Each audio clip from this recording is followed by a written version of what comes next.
What is the deal, ladies and gentlemen? What's happening with everybody on this glorious Sunday? You are here for another episode of the Syndicate Sunday. Like we always say every Sunday, make sure you are tapping on on the subscribe button on all channels on the Syndicate Network.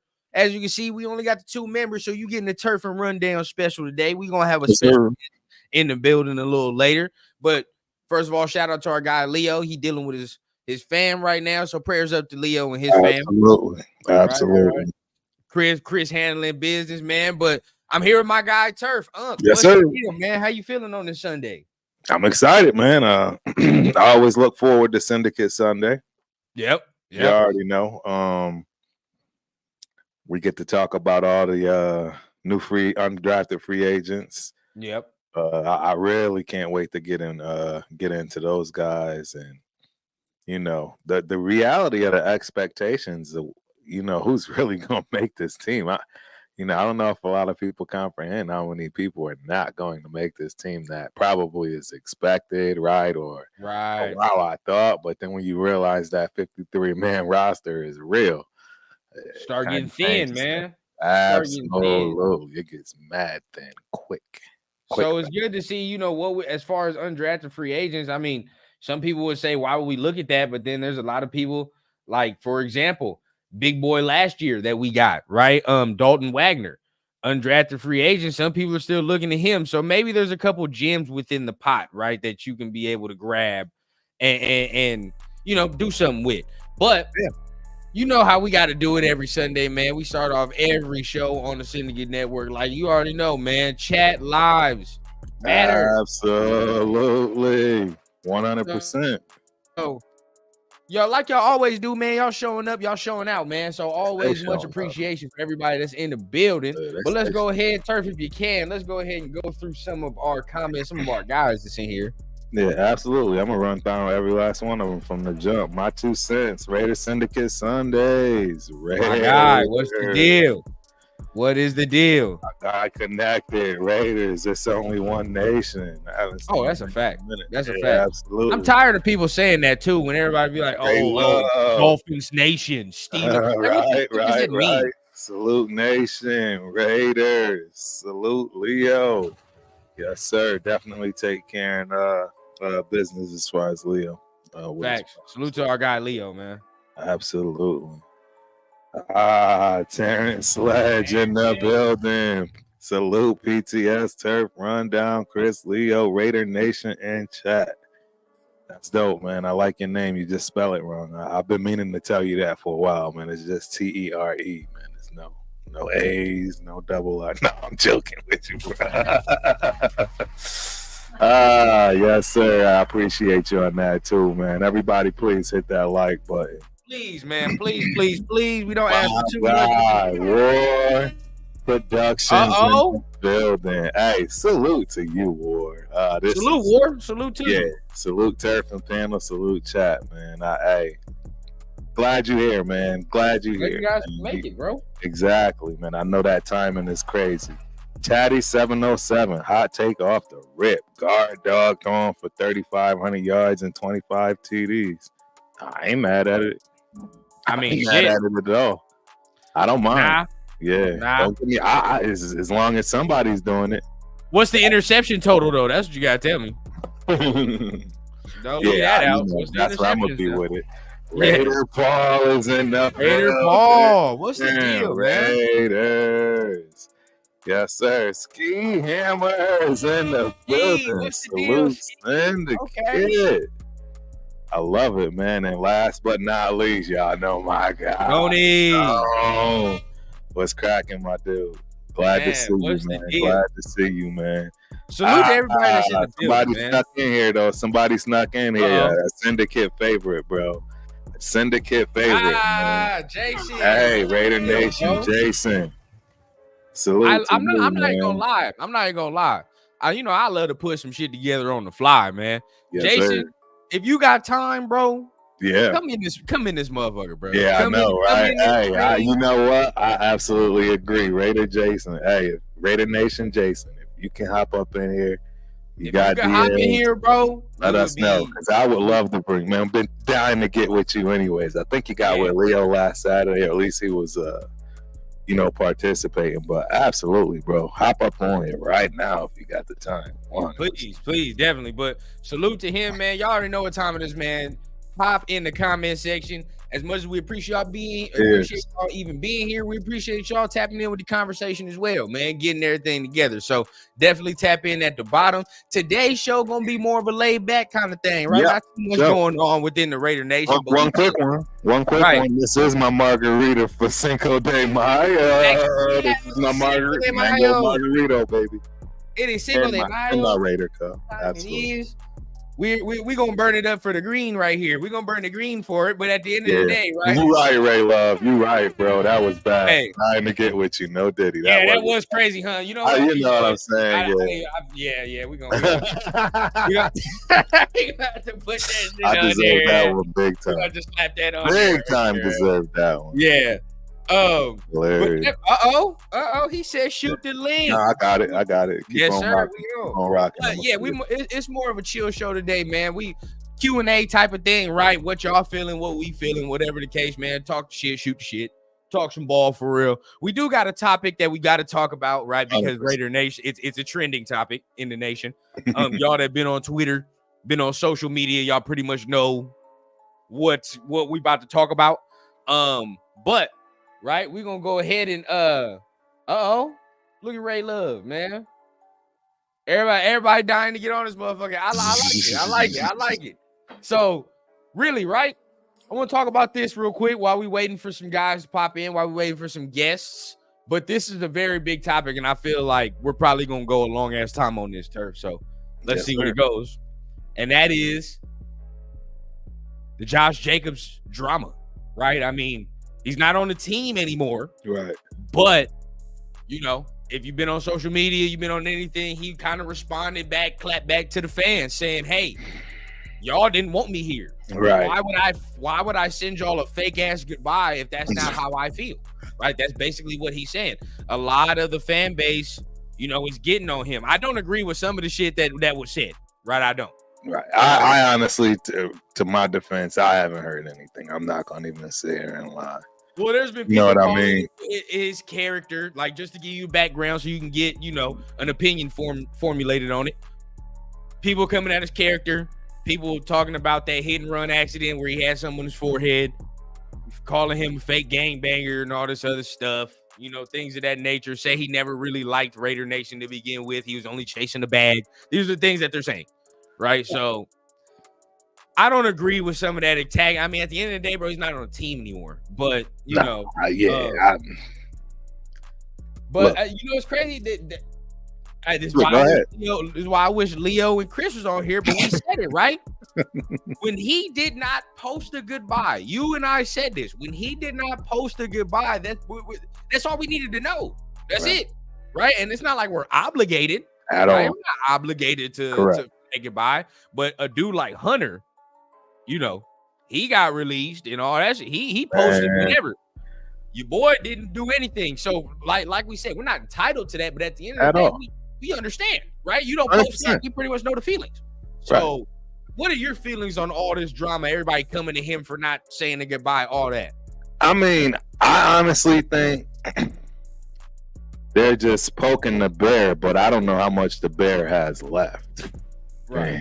I got shorts out there. It's no coinkydink or, I think Jacob's good years are definitely by him. He's out there. They're going to try to preserve him in that ridiculous weather. It's not going to work. They got an out and they drafted a running back. I mean, I think you can see the writing on the wall. I think he sees the writing on the wall. That's why he's irritated and he's making these barbs back and forth with guys that make no sense. I mean, we can all say what we would do if we were in so and so shoes, etc. But I mean, real talk. Look, I'll tell y'all straight up. I know there's people that don't like what I have to say, whatever. I honestly really don't care, man. I'm of age enough to know and understand that I don't have no time for the foolishness of the circus. So you know, for him to waste his time even, you know, giving it a word, let alone a two. Yeah. You know, to me, that honestly means that it bothers him. You know what I mean? That's the truth. I mean, man, there's a lot of, it bothers him. You know what I'm saying? That's just, I can tell you, it bothers him that he's no longer with the Raiders. Yeah, that he's not here. It bothers him that it got out that he basically got the same deal he would have got if he would have just signed the goddamn franchise tag, right? And then after not doing that and having the year he had, you don't have that option to do that again this year, which you would have gladly and should have gladly taken because they're not paying running backs, man. And so we talk about it like this, right? Even to this degree.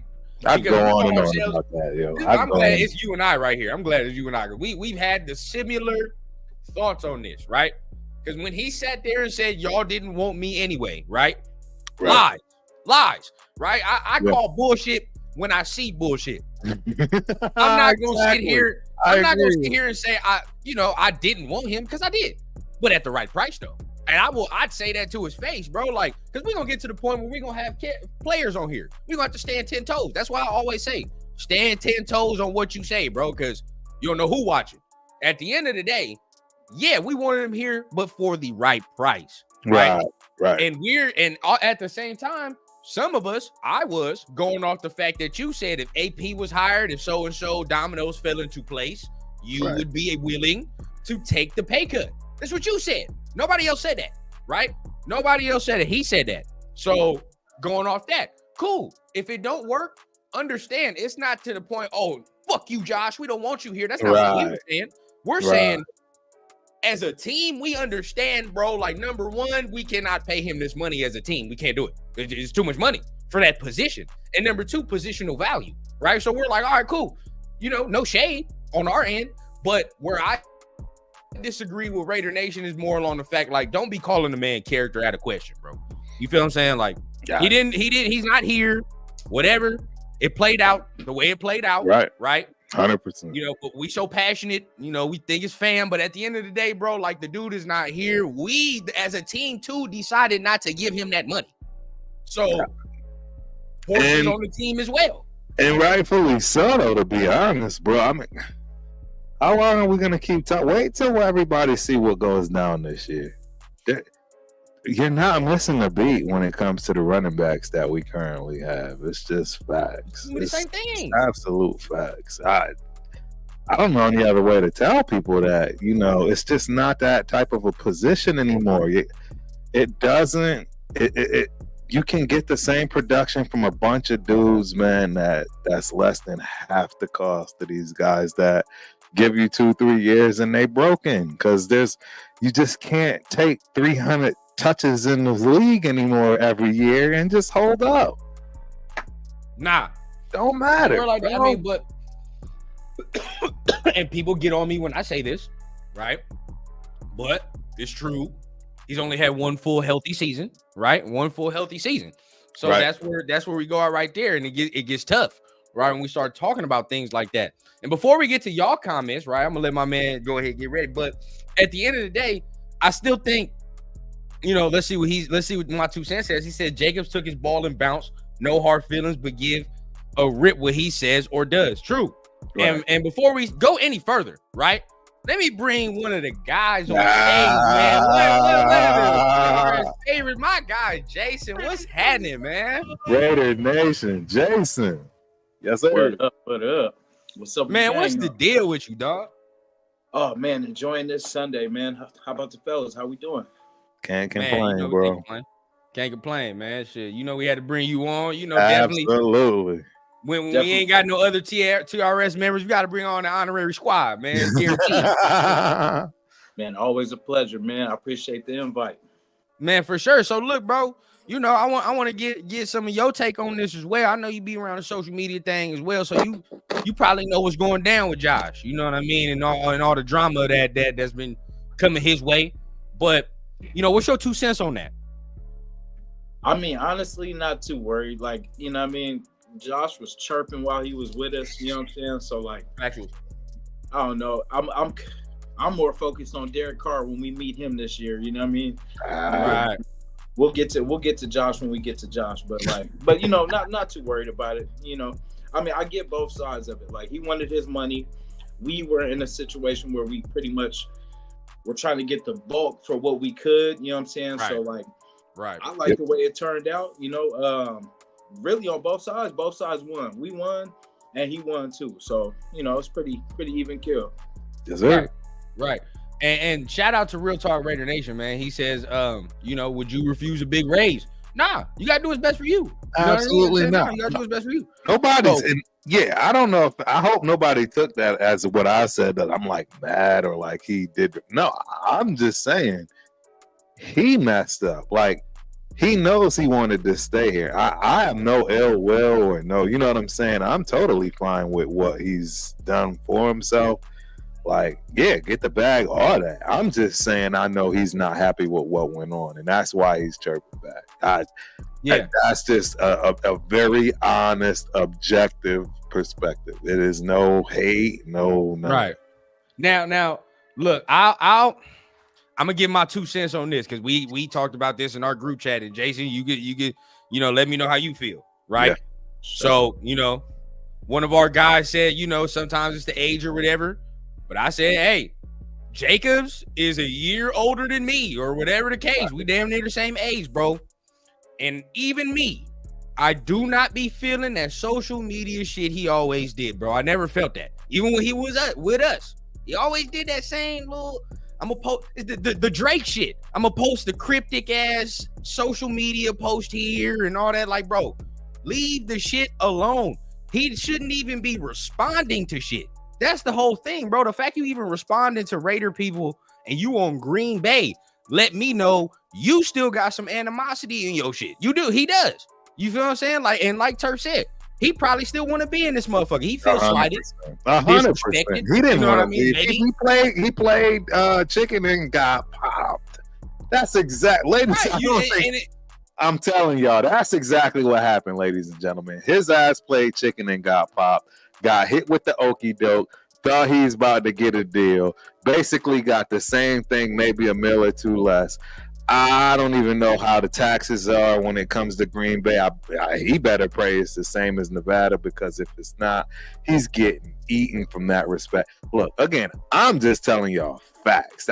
This has nothing to do with any kind of hate or nothing, but I can assure you there's a reason why this man is chirping back. I'm sorry to keep jumping on that, but I just have to say it, because there's so many obvious reasons as to why he's irritated. Like, yeah, it's easy to see. It's easy to see from my perspective.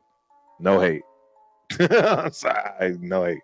Yeah, what do you think, Raider Nation? Jason, what do you think, bro? Real talk. Man, it reminds me of Kevin Durant, you know what I mean? Like, in him getting into it with fans, and like, you know, because it's like at the end of the day, it's your life. You know what I'm saying? Like, nobody can dictate your life but you. You know what I mean? Like, and I get it. We're not gonna agree with, you know what I'm saying, but I mean, if I'm gonna pay attention to every negative comment that somebody has, man, it's taken away from my craft.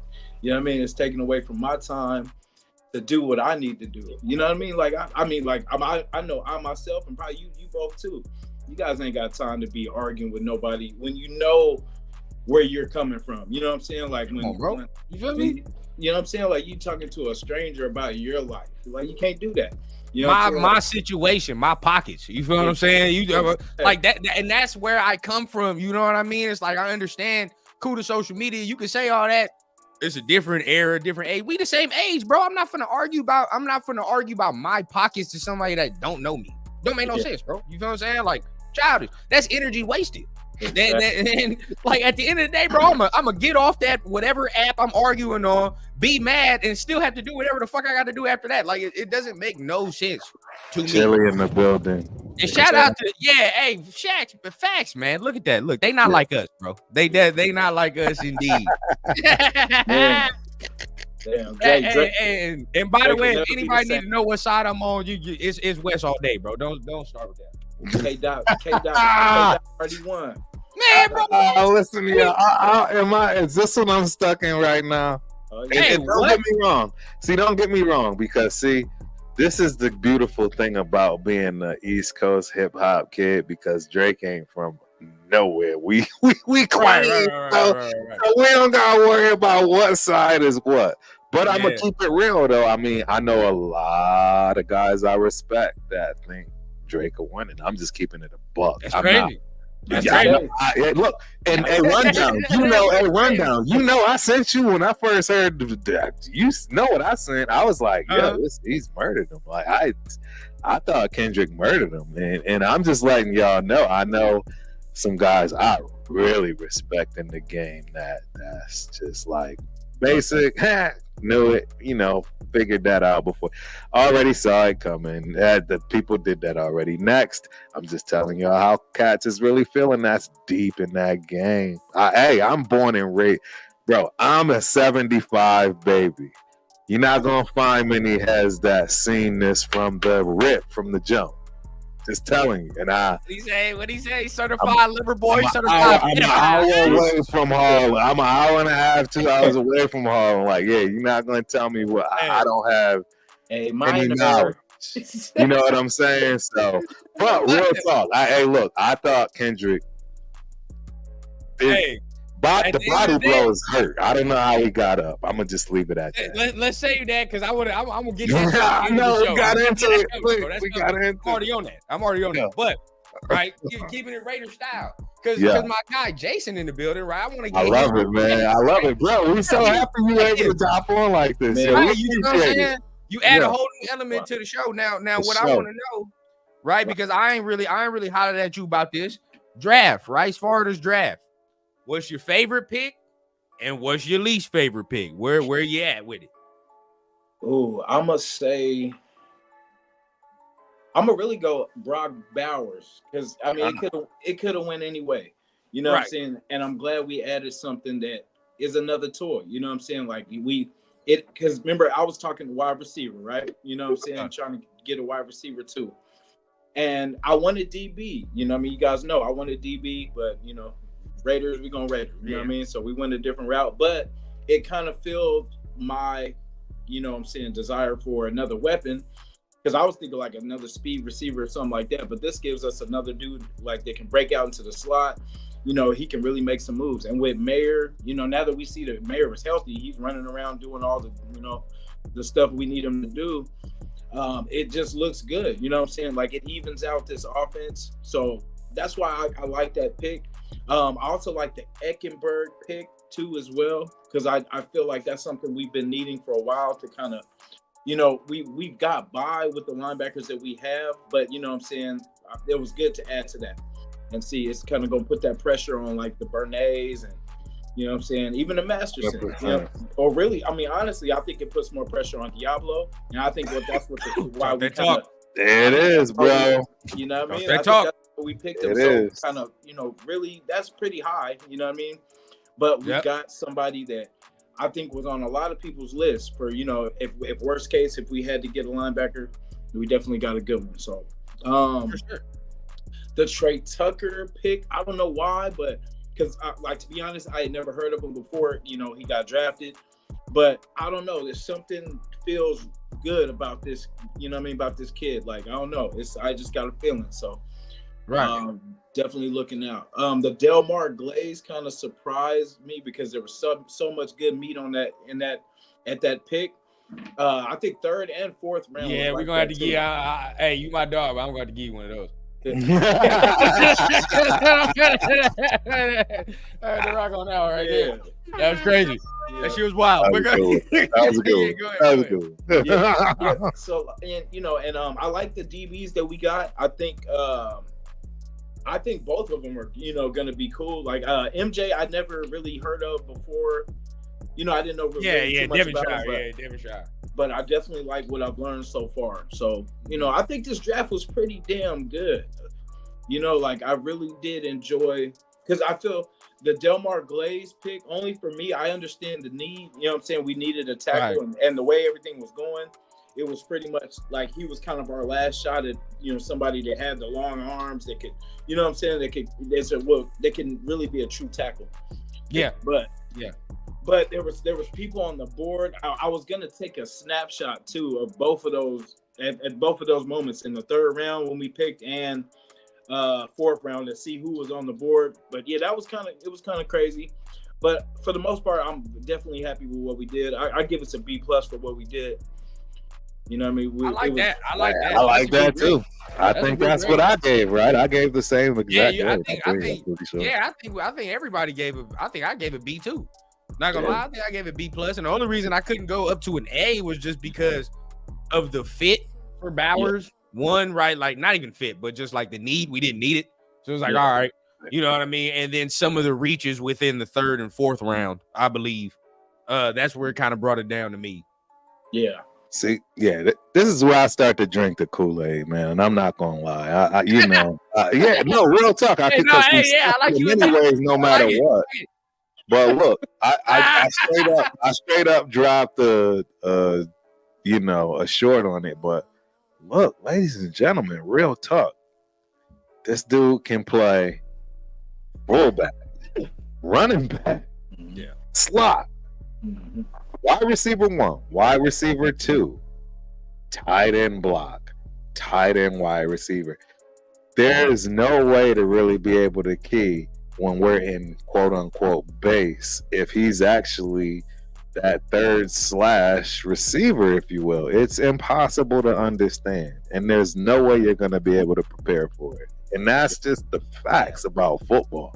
And that's why Hernandez and Gronk did so well. It's impossible to understand. It's just not possible. Like, but this dude is even more different. I believe it's very much so more different. He's got more speed, he's got more size, and he's got more athleticism. Yeah, this motherfucker. I mean, he can truly play damn near every outside position if you need him to. Play it all, especially with that fullback, with that halfback role. He can kind of do that. You know what I mean? I think he's gonna be a Swiss Army knife that's gonna be crazy. Impossible, you know what I mean? Do it. What do you do? That's what I'm just. Tell me, what do you do as a defensive play? Coordinator. What do you do with that? So let me ask you this, Jason, because I know you wanted a DB, right? Yeah. But my thing, off of the DBs we got, me personally, I kind of like the 7th round dude a little bit more than the 4th round dude. But in your opinions, how you feel about them both, and which one you kind of like a little bit better? Now, DeCamerion, like I like his grittiness. You know what I'm saying? Like I watched him after the combine, but MJ, like I really honestly didn't know about him until after we pretty much drafted him. So I had to kind of dig into it. But I don't know. I kind of like the 7th round pick a little bit more too. Like I like the size of DeCamerion, but right. I like the I don't know. I just like that. Well, we play a lot of men. You know what I mean? Yeah. So I like that. Absolutely. That, you know what I mean? That handsy kind of, what I'm saying? Like get some hands on you, in the beginning. Because, it's all about knocking that timing off that route. So, getting physical is easy when it's at the beginning than being physical down the field, when the ball's in the air. Like, I'd rather you get hands on them real quick. But I think we should be good. Like, it all really depends on Bennett. Because, if Bennett steps up, because, of course, we're hoping that he takes this step forward. But I think we got 2 good DBs that could come in here. Because there is that spot that Amik had. Yeah. And then there's that spot on the other side of Jack. So we definitely need 2. So it depends on what to do, Raider Nation, Jason, you are on the spot, my dude. You right here before we go any further. What is your honest, true thoughts on Jacorian Bennett? Do you think he's going to be able to do it? Do you think I need to know in your heart of hearts, like, if you at the casino, you on roulette, you got to bet red or black. You on blackjack, you got to take a hit or stand. I need to know, is it, that dude going to be good, he going to be all right, or I don't know. What's your thoughts, man? And before you answer, you be here Sunday, so you know the importance of this question.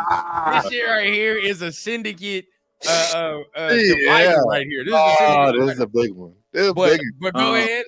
I definitely want to hear this answer. It's a big one. So we got 2. I kind of compare it to the AOC thing, right? But I have more faith in AOC his second year than I do Bennett his second year. Interesting. But I have faith that Bennett can be that Amik spot. I feel like he can fill that spot. So it's really, like I said, it's dependent on him being able to at least get that spot. So you think his ceiling is that? You think his ceiling is that spot, but not the dude? I mean, I hope he has the speed, but like a lot of people are saying, like that he doesn't really have the, I guess he has the speed and talent, the physical, but it's like he doesn't see the game, he doesn't see the plays with that vision. You know what I'm saying? Like he's not going to be like Jack Jones and like be able to. You know why? I see. Now I'm projecting. I'm not going to do it. I'm not going to project. All I gotta say is I have my valid reasons. My guys know. I preach it. I've said it out loud. I've been forced to say it out loud. I'm not going to keep bashing this young man because I want him to prove me wrong 100%. Yeah, right. And get it popping because at 4.3 speed, we got another guy coming in. I mean, at some point, man, these guys should be able to figure it out, particularly what's in front of them that's helping. So, yeah, I'm pulling for him, man, but I'm not going to lie. I just don't see it. Yeah, like I don't have a good. I mean, it's not that I have a bad feeling about him. It's just I don't, he doesn't move the needle for me. Like I feel until he kind of shows us something, because like the only memory we have of him is getting ate up. You know what I'm saying? That's a fact. And yanked immediately, effectively. Like, yo, you can't be out there.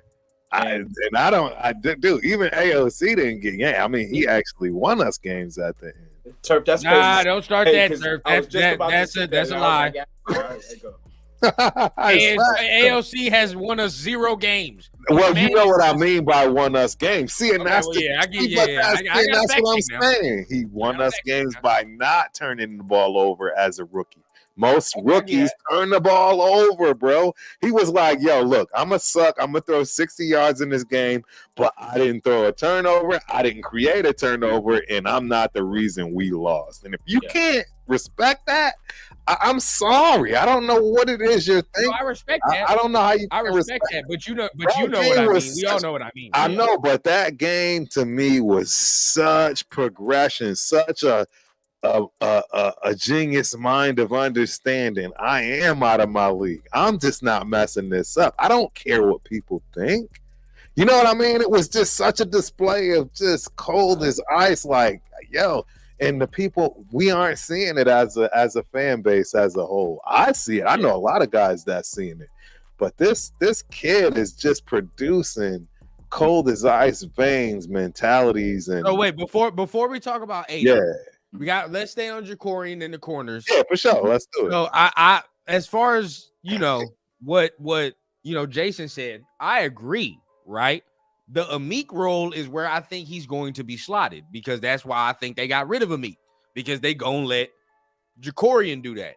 But as the roster sits right now, that shit ain't good enough. It's not, because we need another guy at the opposite of Jacorian, and Amik ain't good enough on that other side. That's why he's not here. Like that's just the whole fucking shit. I mean, it is what it is, bro. I mean, but and I fucked with Amik, but Jacorian has to produce at a different level. And this is what I keep stressing. This is probably what Turf and I continue to stress. Like, he has to produce at a different type of level. Because as the roster sits right now, whatever we're like that 6-man Amik role, that shit ain't good enough. It's not gonna work.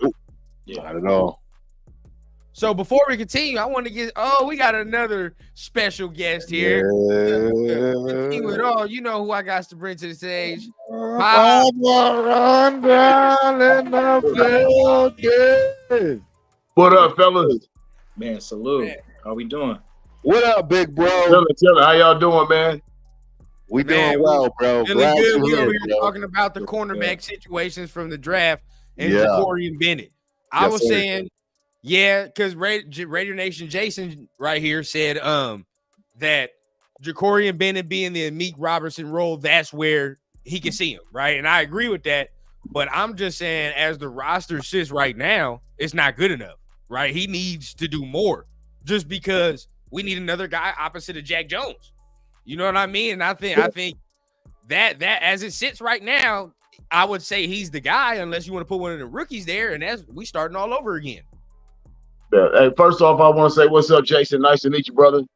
You too, likewise. Good to see you. Yeah. No doubt, no doubt. What's up, Turf? How you feeling, Pimp? You already know, big bro. I'm chilling, man. I'm glad you was able to make it with us today, man. Yeah. No doubt. Hear what you got to say, dog.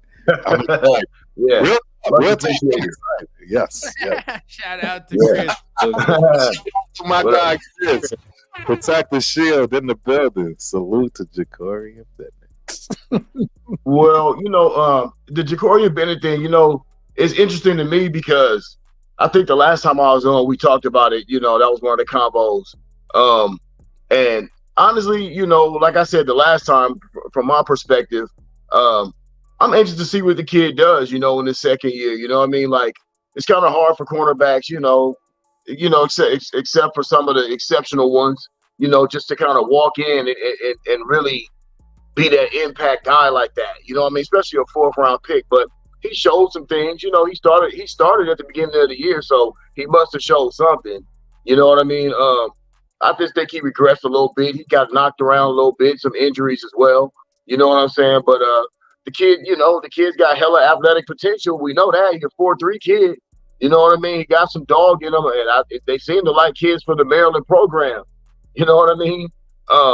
So I'm anxious to see what he does. I'm gonna definitely give him this year. I think he still might be able to compete for a starter position. He might surprise everybody. Maybe so. And I think, what I've seen, and because you gotta pay attention to the social media a lot. I've seen Jacorian Bennett with Jack Jones a lot. You know what I mean? Like I've seen them training together. I've seen them even when they do like stuff outside the facility. He's with him like at the same time. So it's like, okay, we're gonna get your confidence back up. That's what we're gonna do. So I mean, if he can be that guy, perfect. Word. Yeah, like I said, buddy, he started a few games last year. You know what I mean? I thought he had some bad calls against him as well. I remember a couple of games. I'm like, damn, they actually called, a pass interference or a holding. So, that'll shake a kid's confidence, especially a corner. You know what I mean? In the NFL, you know what I mean? I'm sure the game was moving 100 miles an hour for him. So, young kid, man. I love potential. I love promise. So I'm always gonna give these guys a couple years grace, kind of like we had to do with Trayvon Merrick. You know what I mean? Until he assimilated himself into Patrick Grant's system and got familiar with it, because like they say, it's kind of a thinking man system, and it's kind of hard on DBs. That's what and I've given my opinion as to why that's a problem for him, because I don't think he's got the ability. I'm just keeping it a buck. Bro, if you look at his past, his history, I mean, it makes sense. And some guys are phenomenal, and you can find ways to just throw them in there and use them, but it's what y'all already said. It's the instincts. When they got the instincts, that's when it don't matter. But he don't have that. See, that's the problem. And then when you don't have the instincts and can't get in the game, you know what I'm saying? From the educational side, it is a wrap. Like it's just not possible. Well, if I'm not mistaken, like when he was at Maryland, I know he got targeted a lot. He got targeted a lot more than Deonte Banks did, because they were trying to stay away from Banks. 4.3 speed in college, big bro. 4.3 speed in college, where those guys are nowhere close to what you're dealing with in the NFL. That's just really what it boils down to. Yeah, it's definitely. He can take a loss. He can take a step. You know what I'm saying? A loss in college and recover. He can't do that in NFL, even if the dude is like 3 times. Think about it. Devontae Adams is like honestly one of the slower wide receivers in the NFL. But it's so ridiculous, it don't matter what speed you run as a defender. You see where I'm trying to get at? And that's where he's already at a loss. It don't even matter, you know what I'm saying, with his speed, because he already lost up there, and that speed is you can't recover in the NFL. So based off what I'm seeing, I mean, the gauge of the room is like, okay, we like him, but we need we're not so sure that he can take that leap that we need him to take. You know what I mean? Because we, as a number 2 corner like that, like to make the playoffs, nonetheless, he has to play at a certain level. You know what I mean? We all know what that level looks like. But at the end of the day, if he's not the guy, who else? Yes. I want to start with Jason, right? Like, who else would you be looking at? Are you outsourcing? Are you trading? Like, what are you doing for that cornerback position? Yeah, I really, right now I don't see that second guy, the number 2 guy on our roster, and I hope that since we got all this money coming, you know what I'm saying, we can add to that room. Like, I know we've been talking about Xavier Howard, we've been talking about Stephon Gilmore, and I'm okay with somebody like that if the price is, if the price is right. And I think I have a feeling that it's already in the mix. That's why it's taking so long for these DBs to get signed. They're waiting for this money to drop. So, and I think there could be an agreement already, in the works. I'm hoping because if we see the same gap, I'm pretty sure they see it too. So I would be good with a vet on that other side until either Devonshire or DeCamerion or Bennett steps up, until one of them steps up, and then hopefully we get that vet, and then it won't put the pressure on the rookies. They can sit back, they can, get better, and they'll be ready for next year. And then we'll have our, hopefully starting DBs of our own. I just thought about something as well, fellas. What do they do with Brandon Facing? I've been kind of hearing his name. For some reason, I've been kind of hearing his name mentioned a lot. Like, they're still kind of high on him.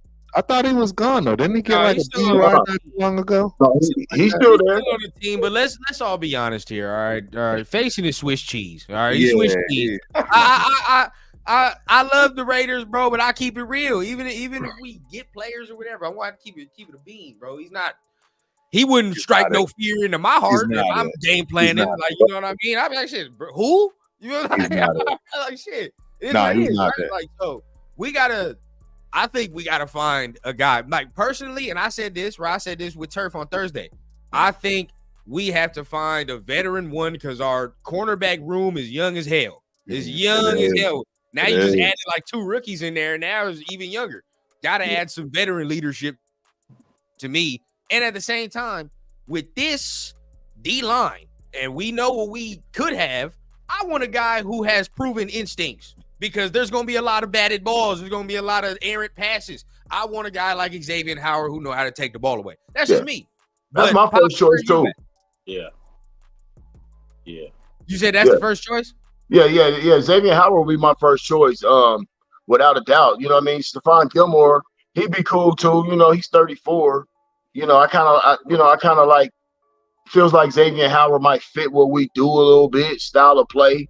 You know what I mean? Adoree Jackson is still out there. I know he gets banged up, but he can offer. He'll offer you something as well. But I think we all agree that Xavier Howard is the number 1 guy we like to see them bring in. Now, another name that I've heard is Steven Nelson. And he played with the Texans last year. So, another name that I think could work and you can get for the cheap. You know what I mean? But I think, one of those names, like, I mean, I can see Gilmore, but at the same time, the last picture I saw of Gilmore wasn't good because in that playoff game, Green Bay. Yeah, it was not good against Green Bay. So I don't know what was going on there. But we'll see that from that perspective. But I mean, from after that, what other free agents does the team really need to sign? I mean, I look around. What other holes you think we got, Jason? What is in your perspective? I think finally we're good at linebacker for a change. You know what I'm saying? I think we'll be good with what we got. D-line, we know we good there. Safety, I think we good. You know what I'm saying? We got, I think, I was saying, yesterday, I think Chris Smith is on that bubble of about to get pushed. I agree. I think we shored up our safety room. So, like, when you think about it, like, DB is the only kind of place I feel like we can just add that vet and we can move forward. Like, and offense, if you think about it, we pretty even. Like, I know we didn't do what we wanted to with the tackle spot, but I feel like, I don't know, like, I'm a Mumford guy. You know what I mean? I think Mumford is going to be, Yes. Yes. Yeah, you already know that's. Yes. He said that, that's Panama all day right there. All day. And I know we're looking at this is what I wanted to say. So I know we were looking at our first 3 picks being a starter, right? But if we look at that 3rd pick as being just a valuable depth piece to Mumford, right? that's as good as a starter. You know what I'm saying? So Swing tackle. I see what you're saying. Exactly. So like if you think about it, like if Mumford can hold up, and just in case an injury happens, we're not going to fall off at that position. Like by the time, hopefully that if hopefully it doesn't happen, but we'll have somebody that can come in there and we won't miss a beat. Right. I agree 100%. I didn't get to I didn't get a chance. I came in late, but I didn't get a chance to really kind of, talk on the, just the picks real quick. But just a couple picks that I want to say I'm really intrigued by. First of all, a lot of people were down on that the Glaze pick. I actually kind of went back and watched him and watched a few breakdowns, and this dude has some ability. This guy has some ability. To me, this guy has starter's ability. You know what I mean? I know some things he's got to work on. They say, he can improve a little bit in his run blocking and all that stuff. But to me, that guy, like when he put his hands on people, they didn't move. I'm like he didn't move. You know what I mean? In pass protection. And I thought I saw some things. And I always like pedigree. They're playing in the Big Ten. So you're going against some of the best defensive ends, defensive tackles in the country. And Buddy, if you look at his pass block rate, it was better than Joe Alt's, they said. Yep. So, he won more than Joe Alt did. So I think this is a sneaky good pick here. And I'm a Mumford guy too. But what you got to realize is that, guess what, fellas? It don't have to be this year for Glaze or whatever. We got Colton Miller, but pretty soon Colton Miller's going to have to, we're going to have to re-sign him, or he's going to have to move on, or, So I think we already might have something that was a draft for future as well. You know what I mean? Because if you could book in him and maybe Thayer one day, you already win it. Yeah. You know what I'm saying? So I'm intrigued by that Glaze pick. And of course, Jackson Powers, instant starter, fire hydrant with legs, dude gonna come in there and he's one of the more exciting picks to me, just because he fits so well. He's like a AP robot. You can already tell he's gonna be exactly what AP wants. He's gonna bring exactly the type of physicality that AP's been talking about to that whole offensive line. I think that's gonna be one of the biggest picks when we look back, is getting Jackson Powers Johnson. I think that's gonna really solidify our offensive line. So I'm excited for those picks, man, and of course all the other. I think I agree with y'all. B+. A-, B+ for me, because if you get a Brock Bowers, that is a weapon. Just like my man Jason said, bro, we added a weapon. You know what I mean? And like you said, Turf, you can put this boy all over the field. You know what I mean? Bro. Kid 21 years old. You know what I mean? So, we got a lot of molding, a lot of grooming to do, but I'm sure everybody in Raider Nation have already watched this tape if y'all hadn't watched Georgia games. The guy's acceleration is incredible. Like, I mean, I look at this dude and I'm like, dude, we got that? How can anybody be upset with us getting something like that? You know what I mean? We don't make them kind of picks. Like those aren't the kind of guys we usually snatch up. Nope. You know what I mean? So for us to get him, bro, we all gonna be thinking Telesco this year. Definitely. And honestly, I mean, that I think you just got to go with best player available at the time. That's just basically where we were at that point. So I mean, I want to piggyback off something that Jason said though about the safety position, because the safety position, that's gonna be a real competitive room. Gonna be treacherous. You know what I mean? Like one of them dudes that we're starting or that's gonna start this year, as far as Epps or Merrick, one of them dudes ain't gonna be here next year. That's how it's going. That's how competitive I think it's going to be. We're to the point, I do like that Taylor. I do like him. I do not know how he went in the 7th round. Now, I'm not going to sit here and say, I'm not going to sit here and say like he should have been a first rounder, second rounder, but he should have went way higher than that 7th round. I think he should have went in that 5th round or something like that. Hey, real quick for the fans, man, for the chat, y'all let us know how y'all feel about Murray. Y'all love him, hate him, like what is the feeling in the room, if you will, on him? Because the bottom line is he is going to want a bag. Do you want to pay him? Do you not? Trayvon Murray. Oh, Mary, Mary, yeah, he's going to want a bag. So How does the chat feel about that, y'all? You know, thumbs up for a bag, thumbs Good question. down, one for a bag, no for a bag. Because again, one thing I want to make sure that people understand is this is an AP pick. I do get things wrong, Taylor, but yeah. this Taylor is an AP pick, and you want to know where AP met him in Pop Warner, Pee Wee League. That's where he met him. Hence why when you listen to that commentary and he says, we come full circle. That's what that means. So I don't know if a lot of people are understanding this man is getting a lot of his guys, which is going to make him a dangerous man. There's a reason why he's absolutely getting the hate he's getting, because I'm telling you right now, I don't care what world you live in, whether it's street, corporate, play, it don't matter. When you got your guys, the confidence level is so through the roof and everybody else comes with it, it's a wrap. Now, obviously, you know, we need to see it, but for sure, it's got to come out, to fruition. When you watch Taylor, the instincts are fucking crazy to me, right? And I really like it. But at the same time, right, think about this. They re-signed Palomal. They had a chance to let him go. They re-signed him, right? He's another one. He's another one we got to watch out for, because I'm trying to figure out how they want to use him. How they want to use him. Swiss Army knife, you know what I mean? But Jason, since you brought it up about the safety room, right? Like, who you like in there? Because like I said, I'm real confident in saying, like, one of them dudes, Epps, Merrick, is not gonna be here next year. And it's whoever not playing the best. What one of them dudes gonna have is not whoever play dip off, that's who's gonna be gone. So how do you feel about that, Jason? How I see it is probably gonna be Tucker taking Epps' spot when he pretty much gets out of here. I think he's gonna be kind of the oddball out. I like what he's been able to do for us for, this 2 years now, or year and some change or whatever.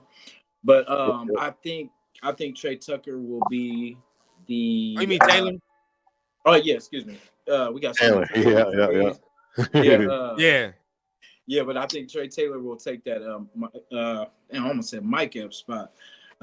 What's his name? Marcus Epps. Yeah, I think he's really going to take that spot. I like Palomalo as that third safety, and I think we're probably going to extend Merrick. I think just because it'll be beneficial contract. You know what I mean? Like price wise, kind of the home deal. But I could see us, because as you can see in the draft, we went 2 DBs. You know what I'm saying? Like, and we picked up the safety. You know what I mean? So I feel like they understand it. Epps could probably go somewhere next year, and I know they're going to probably try to keep one of them at least. And I think Merrick is younger. Merrick gives us, I don't know. I think we can get a lot more out of Merrick. Strong safety is something that Trey Tucker, I think, will fill that spot. And then we got Palomalo as that third spot. I'm not sure who's going to be that fourth safety. I don't know if Chris Smith's going to even be around, but that could be something we could look into. I mean, for this year, we're good, but we definitely are going to need a vet for next year or somebody. I'm gonna give y'all one nugget, and I know you're going to go, Pops, but my thing, I think Merrick on the clock. I ain't gonna lie. I don't think it's Epps. I think it's Merrick. And the only reason I say that is because the defense changed when Epps got in here. When Epps got in here, it was Morg been here. You feel what I'm saying? We done seen that cool. He was cool. And last year he got better.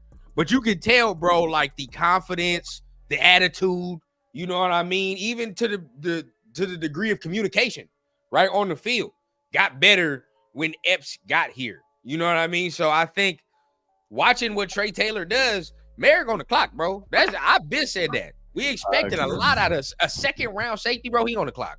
So I mean, but how you feel, Pops? Well, son, I know you never really been a Merrick guy, and I'll be honest. Like I was so excited. I've just been disappointed. Yeah. Because guess what? Merrick was like one of the few dudes that like everybody was like in agreement on when we picked him. Yes. You know what I mean? Because that was a need, so everybody wanted him. And it's taken him a few years, you know what I mean? And last year for me was like my make or break year with him. Like I always say, I give these young players a little grace. But last year was my make or break year with him. And he stepped up, he stepped up slightly. But I tell you, I think AP wants a little bit more physicality out of that position, and I don't think Merrick. I don't think Merrick is that physical. Yeah, you know what I mean? I'm with you. Yeah, I like that. Yeah, I agree. Bro, I'm with you on that. So he's gonna. He don't got that that old school Jack Tatum slab. Yeah, he ain't really coming sticky like that. And I'm like that. Be something else. You know what I'm saying? If you're not gonna be that physical, Rebel, man. Shout out to our guy Rebel. If you're not gonna be that physical, then be more of a playmaker. Yeah, you know what I mean? Be more of a playmaker. That was exactly what I was just about to say. That's exactly what the problem is, right? And that's not that menace. You better pick. If you're not going to come down in a menacing manner, you feel what I'm saying? You better create and I've never, even from the film out of college, never expected him to be that. Never expected him to be that. But you expect more plays on the football. You know what I mean? From him. And to the degree last year, to his respect, he got a little better making plays on the football last year. But I've only just been disappointed because it's coming out. I expected this to take the leaps, right? This is year 4, right? This is year 4. It'll be year is it 4. Is it yours year 4 or 5? It's 4? Okay. I think it's 4. So he's been in Graham's system for the last 2 years, right? Yeah, since we did see, we saw maturation last year. So let's see what happens now. You know what I mean? Like this should be the year where he might, he should get 5 picks. He should blow up. He should blow up. You should be comfortable with the defense. You should really know how to rock. There should be no hesitation. There should be no hesitation. But Trey Taylor coming though. Trey Taylor is coming, dog. Like you can see that on film, bro. Like he's an instinctual player. You know what I mean? Like you already see the leadership. All that stood out just watching highlights. Yeah, I'm already nicknaming him the General, bro. I'm already nicknaming the General. I like that. Trey Taylor, the General. Yeah, bro. I like that too. So before we continue, man, we coming up on an hour. Crazy, man. I didn't even see that. We ain't even scratched the surface. Ain't even scratched the surface. But man, make sure you guys hit the like, hit the subscribe button, right? My guy Jason, tell them where they can find you, or post your channel in the comments so they can find you. We'll pin it up, man. So they can find your stuff, man. Yeah, Raider Nation Jason on YouTube, man. I might not always be right, you know what I'm saying, but definitely love our squad, love our team, and it's coming, man. I know we haven't been able to be excited about what we've been doing lately, but it's coming, man. I feel so good for this team right now because, we filled a lot of the gaps. And then, like you see, we're trying to find weaknesses, you know what I'm saying? But I think the safety room is for right now. I think it's good, but we can always upgrade too. But Raider Nation Jason, man, on mostly on Saturdays, but catch me on the weekends for sure. For sure, man. And Pops, we getting Pops started with some of his own stuff pretty soon, man. His own stuff pretty soon. No doubt. But as we continue here, man, what we wanted to get into as well, some of that undrafted free agent talk, right? And we, most of the times, a lot of us don't really know, so we gonna research together, right? That's what we like to do. We'll go ahead and research together and see what these dudes is about. First and foremost, see the positions they grabbed, see what these guys are about. Most of these guys might be practice squad guys, but regardless of the fact, you know what I mean, we still want to take a look. So I'm about to share the screen right now. Yeah, Boom. I was gonna say you got. As we look right here. There you go. Because I was gonna pull up this the one that everybody was all in flux about was the Carter Bradley #1. Now I will say, right, at the Senior Bowl, Carter Bradley had a pretty good Senior Bowl. I ain't gonna lie, he did. He was slang. He was letting that thing slang. I ain't gonna lie. So I got to get myself on that one. Yeah, I can't see nothing, fellas. I gotta grab my glasses for this one. That's a pause. I gotta see that list. Yeah, I got That's a pause. Yeah, it's hard to see. It's hard to see, big bro. That's Carter Bradley. Hey, don't trip. I'm just getting old. Damn it, that's all. We can fix this right now. Don't you worry. Yeah, you can blow it up. Yep, there you go. There we go. Boom. No, hold on. Let's get it back. All right, boom. So that's where we at. Perfect. We good. Yep. Carter Bradley was the first one that everybody was tripping on, right? So, had a pretty good Senior Bowl. If you really look at his career, that's Gus Bradley's son, by the way. So Coach son. So not a bad pickup, but at the end of the day, do we really, as the quarterbacks, as the quarterbacks, it is what it is, right? I think we pretty much set at their position. I think we're gonna be all right. Clark Barrington, guard at a Baylor, that right there. We can always use the guard help, but at the end of the day, we think that's set. Now tackle at a TCU. I kind of heard about Coker a little bit, but me too. We'll see what he can do. I think they're making that tackle spot real competitive at the very least. Man, I know we got this receiver from Tennessee. I forgot his name. I think we got a receiver from Tennessee. If you watch this kid's highlights, you like, how the hell didn't this kid get drafted? Yep, he's right. You just passed him from the bottom. Ramel. He's on this list. He's on this list, and he is no joke. Hey, that kid is nice. I'm like, hey, he was making plays on Terrion Arnold. Like if you watch Ramel Keaton. Ramel Keaton. Raider Nation, y'all get a chance, look him up. He was smashing on Terrion Arnold. Also, as well, I have also seen Jaquan Shepard. Another Maryland corner. Yeah, I've seen him, but Maryland guy as well. But I've seen him a little bit as well. He ain't bad, but looking at that, I mean, a lot of these guys might be practice squad guys, but Chat might know something as well. So Chat can probably tell us something that we don't know about these guys. I heard something about the Ron Stone kid too, the defensive end from Washington State.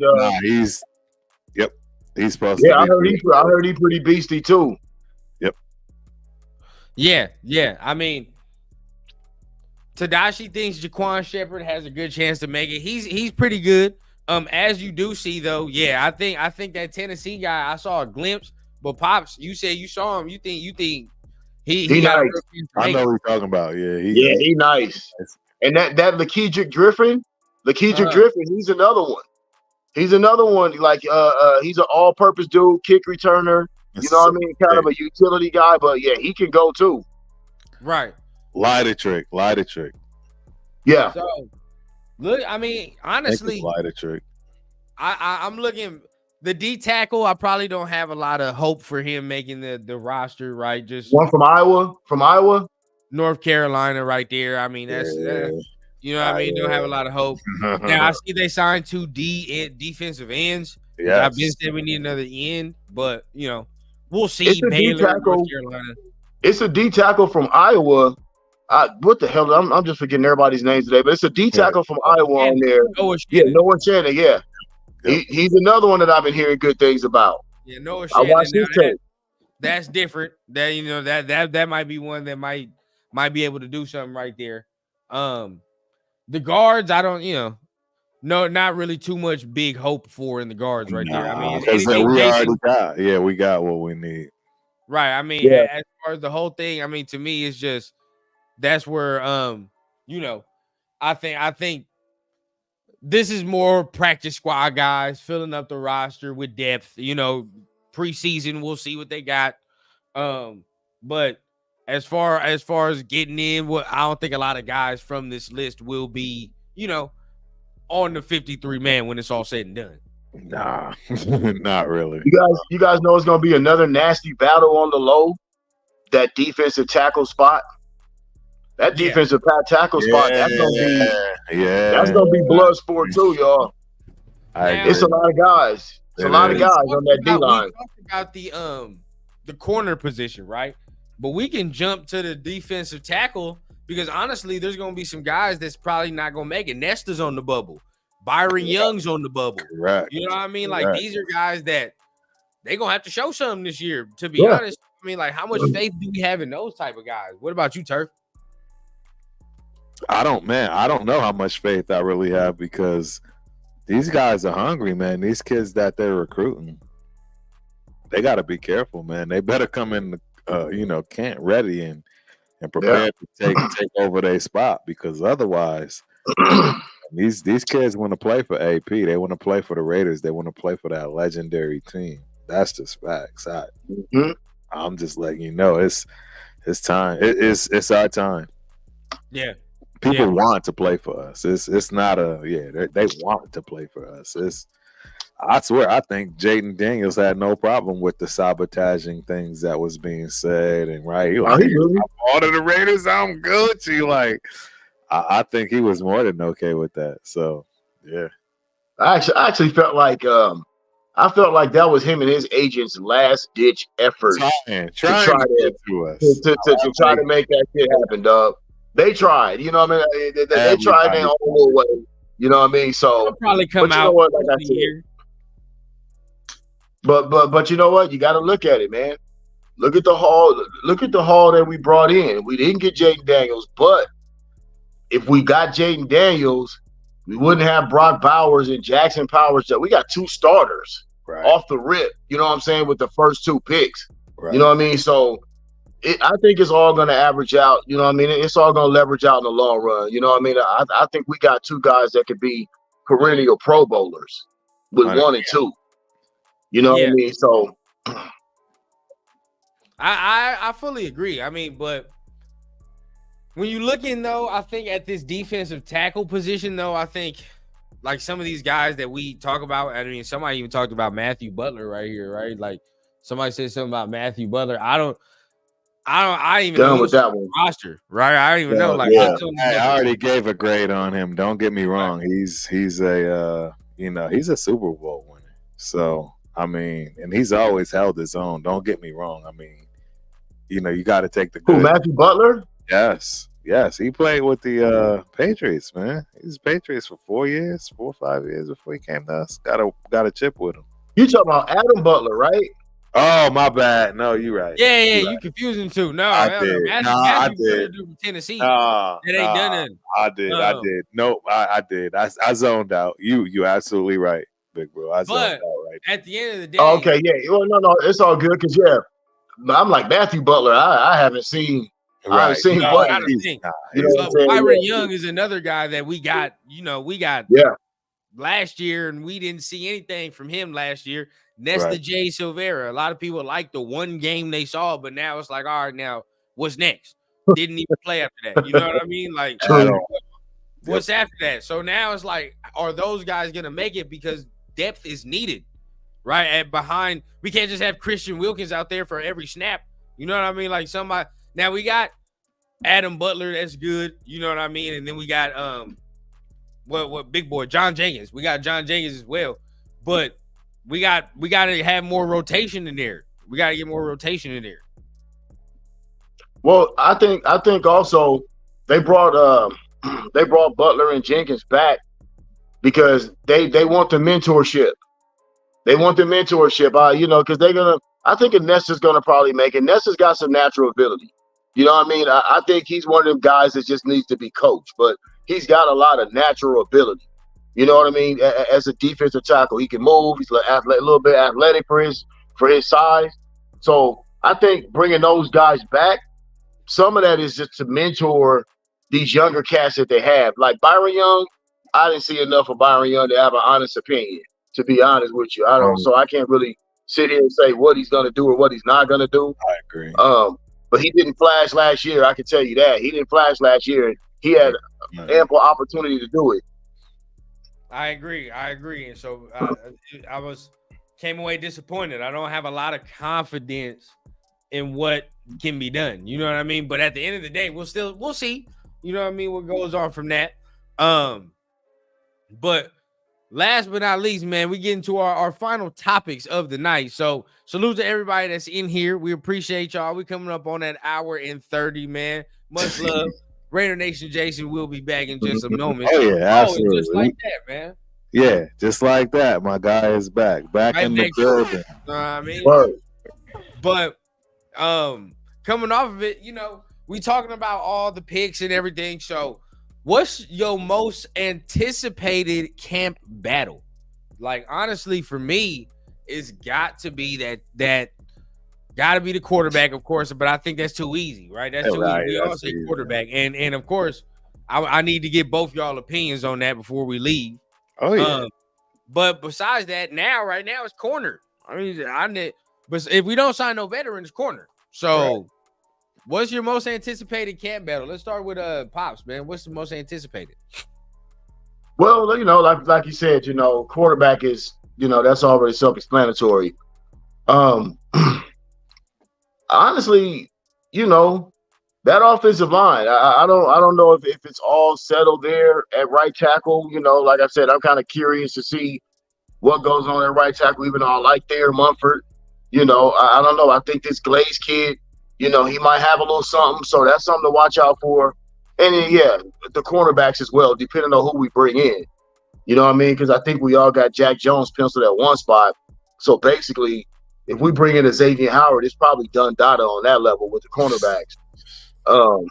But yeah, let's look at that right tackle spot, man. For me and them quarterbacks, man, let's see what pops there. Definitely. And shout out to John for the question. I believe he definitely had some influence. I mean, Patrick Graham was at the Senior Bowl.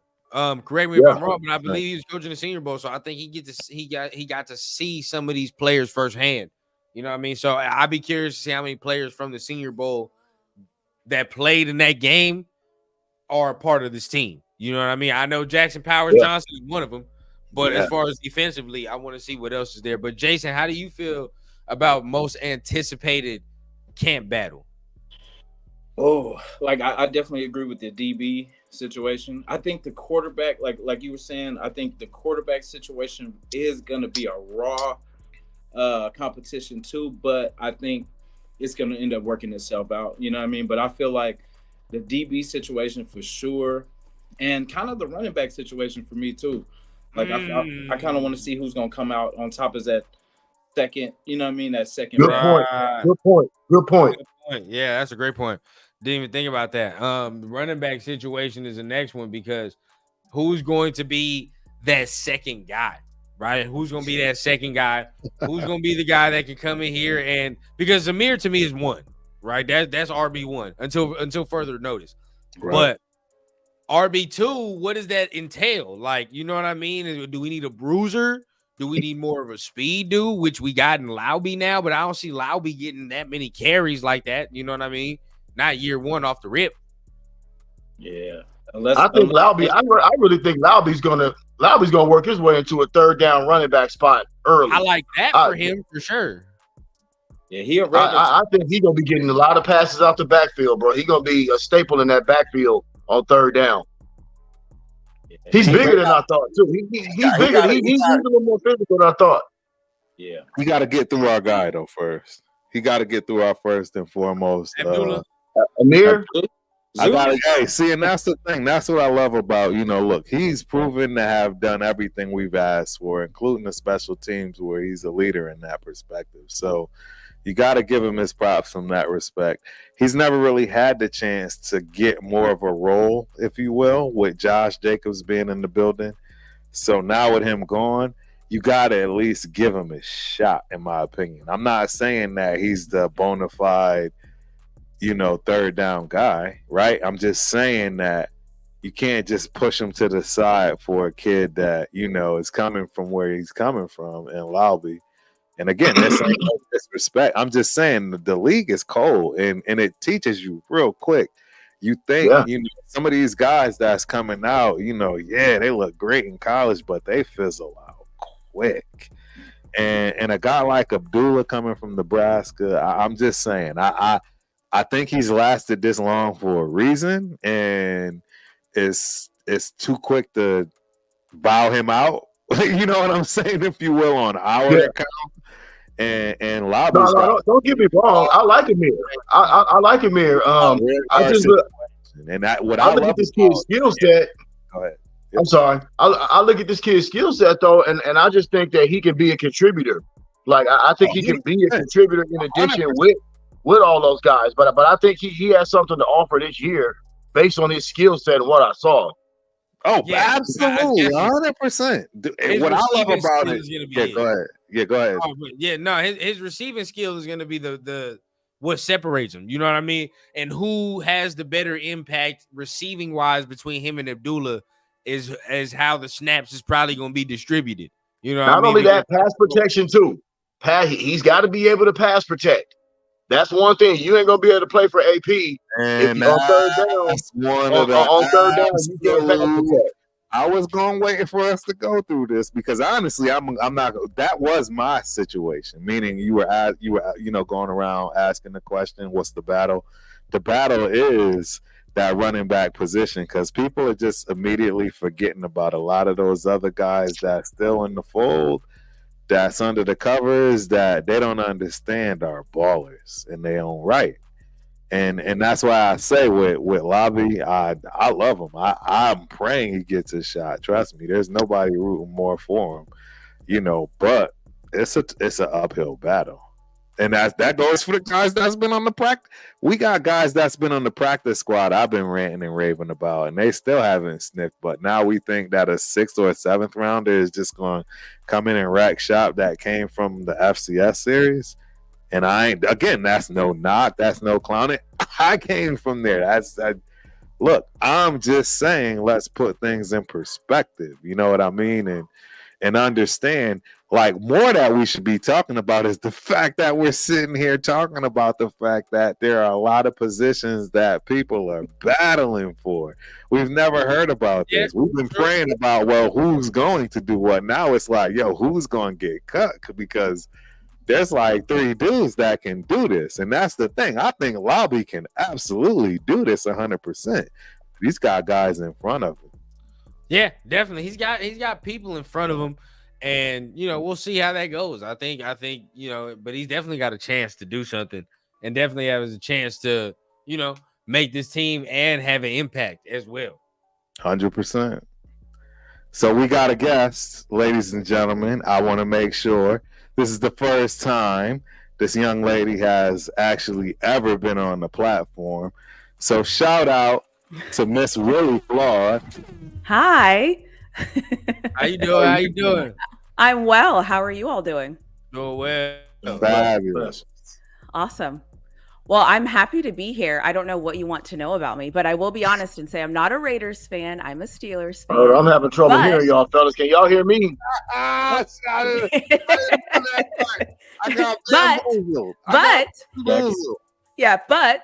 I love hearing talk about different teams, and I'm learning about different teams. And so I'm excited to be in a space where we're talking about a team that I can learn from, learn more information about, because I'm a fan. I'm a sports fan. I love hearing it. I love learning it. And the only way you can learn is if you listen to fans and what they're saying about their team.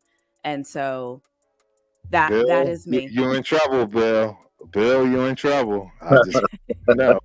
You don't let somebody got some fanatics here. Liz and Bill, y'all are in trouble. Y'all let this girl infiltrate. No, I'm totally joking. But we appreciate you for hopping on.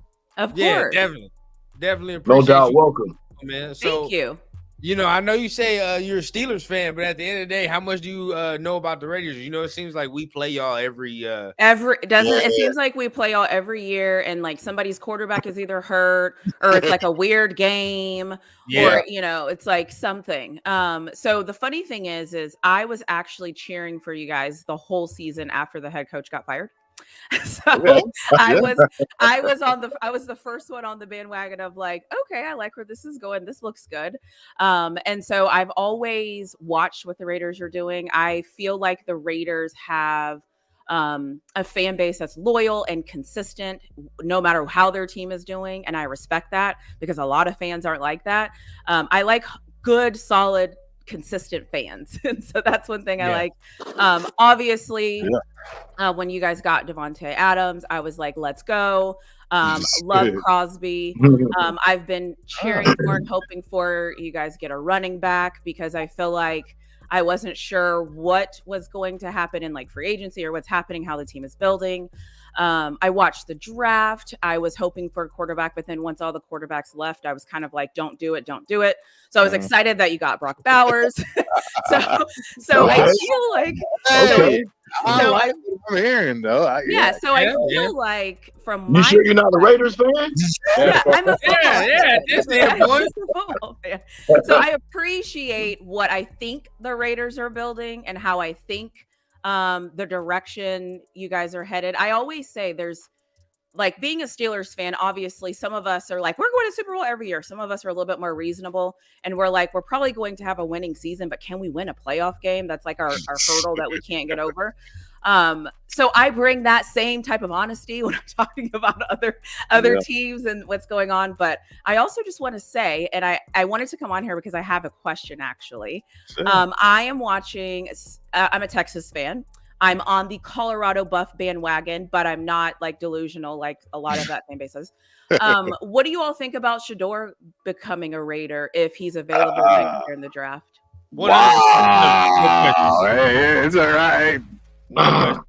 Because go ahead. Sorry. No. I apologize for cutting you off, but I told them this last week, and then I got laughed at on here because I was like, "Hey, you need to watch some of his Jackson State tape." Oh, why the hell would we watch Jackson State tape? Why would you not? It's football. Yeah, at the end of the day, you have 100%. He was killing them dudes at Jackson State. Went to Colorado, and that's why when he went to Colorado, I was not surprised. What he did in that O-line first was trash. I've seen it already. I didn't see Colorado's O-line was trash. Yeah. He didn't have no backup either. He had nobody with him yet. You got to remember, they had to clean house. It's amazing to see how people talk about what's going on in Colorado. Like, they were even thought of before Deion got there, and now all of a sudden, what he doing, you know what I'm saying, is all of a sudden an issue when they was 1-11. It don't even make sense. It just goes to show you that we still understand what goes on in this country. Really. And let me apologize real quick. I don't want to call them young men trash. Those are young men. I don't want to call them that. They just did. We know what you mean by that. And see, that's the thing, Papa Rundown. We know that. We don't. Yeah. When we talking about people out here, you talking to people that have done this, that have gotten somewhere in their life from playing football the whole night. We don't mean any disrespect, any harm. Yeah, none. Yeah, no whatsoever. We're just talking that talk. You know what I'm saying? Yeah, exactly. No, I mean, that's what I was saying for the last 6 games of the season.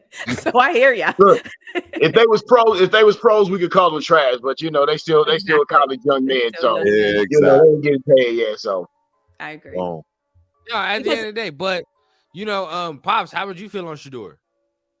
I like Shador. Last year I think he tried to do a little too much in certain instances, and then you can kind of see there's some things that he needs to work on. But no doubt, the kid's pedigree's there. I would love to see him. He'd be a natural fit for the Raiders. I can see him and AP, getting along really well. He'd be good for the culture. He'd assimilate into the culture. So yeah, Shador to the Raiders would be lovely. I got a sneaky suspicion that Jerry Jones ain't trying to re-sign Dak Prescott because he might want to jump on that train too. Yep. But I like Shador for us. I do. I'm not mad at it. Yeah. How you feel, Jason? I definitely don't think we're gonna be. I think we're gonna be a hot in the high 20s. That part. So I agree. I really think we're gonna.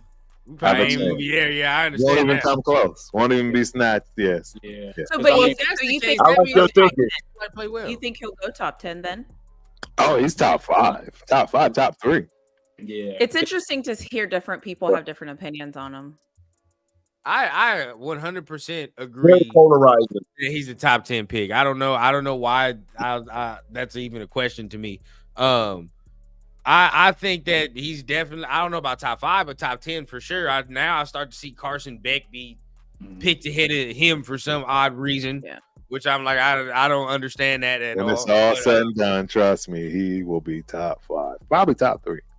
Right. So, question that I do want to ask you, because it is good that you are on here, Miss Flawed, because at the end of the day, right, a lot of Raider fans wanted the 2 quarterbacks that you guys got. right? So that is absolutely true. You know how I go. Yeah. I like it. I'm gonna dig deep. I'm gonna dig deep. So I like a lot of Raider fans wanted the 2 quarterbacks y'all got. Run down. You on your game today, bro. Don't you start that. We opened the link. Don't you start that. You on your game today, We'll get you on here though. We gonna get you on your game rundown. Hey, rundown. Real talk, bro. You the GOAT for this question. I love it, bro. You the GOAT, bro. Seeing as you got Fields and you got Wilson, right? How excited are you to see those two, right? You know what I mean? Like, do you have faith in that, or like, how do you feel about that? Yeah. So, what's funny is last year, this fan base is never, no fan base is ever all on the same page of who you want, what you're hoping to get, your hopes and prayers and all of that. This has been the first offseason since I've been a Steelers fan that I think we met all of our needs. And so we don't know what to do. We don't know. We don't know if we should be extremely excited. Like, it's almost like it's too good to be true because our quarterback play has been so bad since Ben left. Even, let's be real, like 2 or 3 years before Ben left, it was still pretty bad. And so for us, we're like, okay, we have 2 quarterbacks. There's stuff going on Twitter right now where it's like, here are our 3 guys and here are our new 2 guys. Like, how did we do this? How did we pull this off? So I think we're concerned. We're cautiously optimistic. I think anytime you play in the AFC North, I think the AFC North is the toughest division in football. I think anytime you play the AFC North, you hope that you can be better. And this puts us better. I always say also one thing that a lot of people don't think about when they look at the AFC North, the Steelers are 7-1 against the AFC North last year. And we were not very good and we did not have a good quarterback.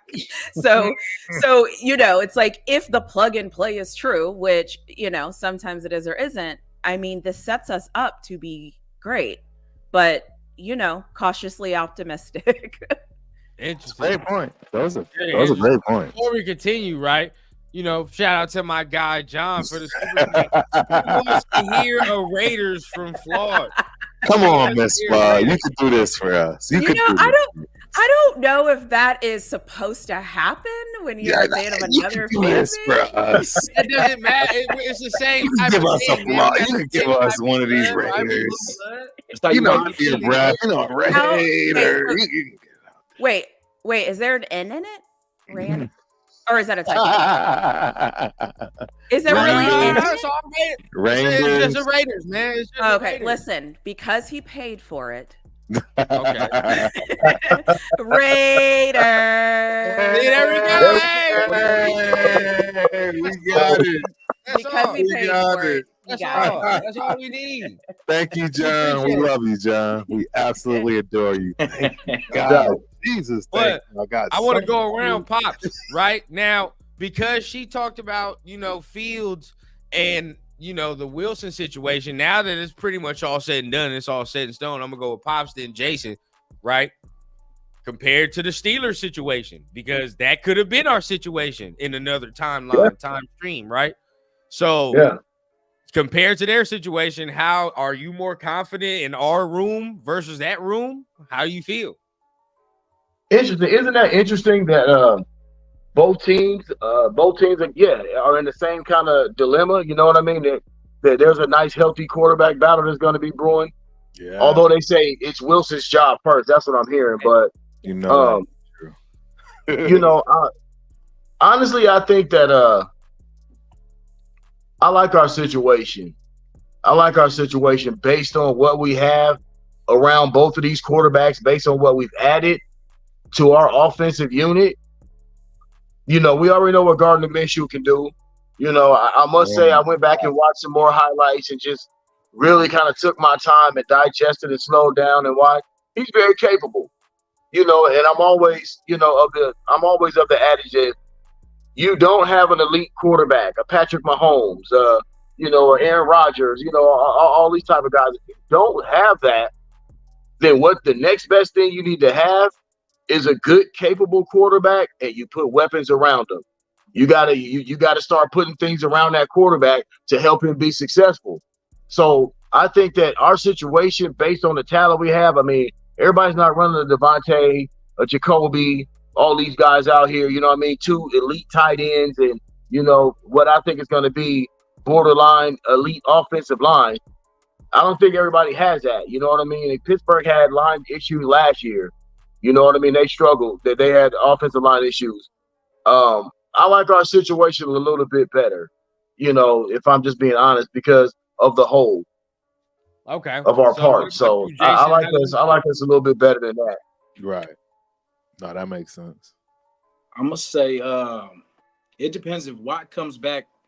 You know what I mean? Like Watt, because I know after the injury last year, and he's a dog, man. And he makes or breaks that defense. You know what I mean? Because he definitely brings that pressure. But I like what we are doing. You know what I mean? I might be biased, but I definitely like the moves.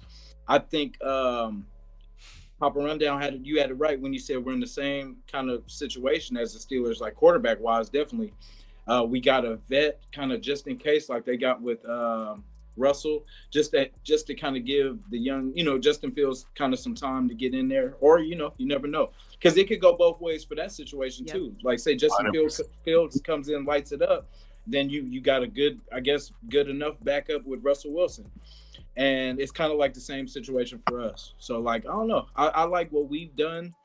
That Steelers defense is always going to be a solid defense. So I like what they're doing, but I feel like I love what we're doing too. So go Raiders all day, Go Raiders, baby. Guaranteed. I mean, but for them it's kind of different because that culture's built. You know what I mean? That culture is already there. 100%. We on the other hand, I got a feeling that they're going to use Justin Fields. They're going to use Justin Fields the correct way too. The Steelers are going to figure out a way to use him. The way he needs to be properly used. You know what I mean? I don't think Chicago did that kid any service whatsoever. You know what I mean? But the Steelers will get the best out of him. He's going to it. Listen, real quick. I just want to say this. Raider Nation, do you agree or disagree with me? We all hate the Steelers. We all hate the Chiefs. We all hate the Chargers. We all hate those teams, right? And we're also rivals with the Steelers. Yes. But the thing is like, do you really hate the Steelers or you just respect the hell out of them and want to beat them? Because that's how I feel about the Steelers. I don't really hate the Steelers. I respect the shit out of them. Yep. But I still want to beat them because it's that rivalry. But I feel like there's a lot of respect for the Steeler fans, for Raider fans, or for the Steeler organization. I just think they're just a classy organization. And they're perfect rivals to us. You know what I mean? Spot on, Papa Rundown. Spot on, bro. We don't exist without the catch, without the back, the reception, big, all of that stuff, man. We're just not. None of that is the same. You need a foe. You need an opposer. You need that other person in order to drive you. The Steelers do exactly that for us. Yeah, we say the real hatred for the for who everybody in the division. Everybody in the division. I have actual hatred for. Yeah, exactly. Straight up hatred. Hey, Steelers bringing back that old school slash. They are. Yeah. Bringing back that old school slash though. That's true. So Steelers fans, we don't hate y'all, but we still want to kick y'all ass. That's for sure. All day, exactly. That's how it should be. I think that's what healthy sports fandom is all about. Word. I see what you're doing. I respect it. You all have players on the team that I actually watch. I like, all of that. It works out that my team plays usually at noon where I'm located. It works out that you guys play in the afternoon. So that works out. It's like you get to consume both ends of the spectrum. My friends and I always often talk about this. I think the Steelers are just a pillar of consistency, and they're just a pillar of just football. Right. And if you don't like a Steelers it's we don't do anything. We just are basic. Some of us are annoying, but the core of us, we're the same. We just want to win games. We want to win games and then go to work the next day. Yep. That's it. Yeah. Because Oakland was that way. You know what I mean? I think that's why it was such a rivalry because, back in the 70s, that's the kind of town that Oakland was as well. blue collar. Exactly. You know what I mean? You know, but both cities, blue collar. You know, hard working cities. You know what I mean? With a tough image. So I just think those two teams are classic together because of those similarities.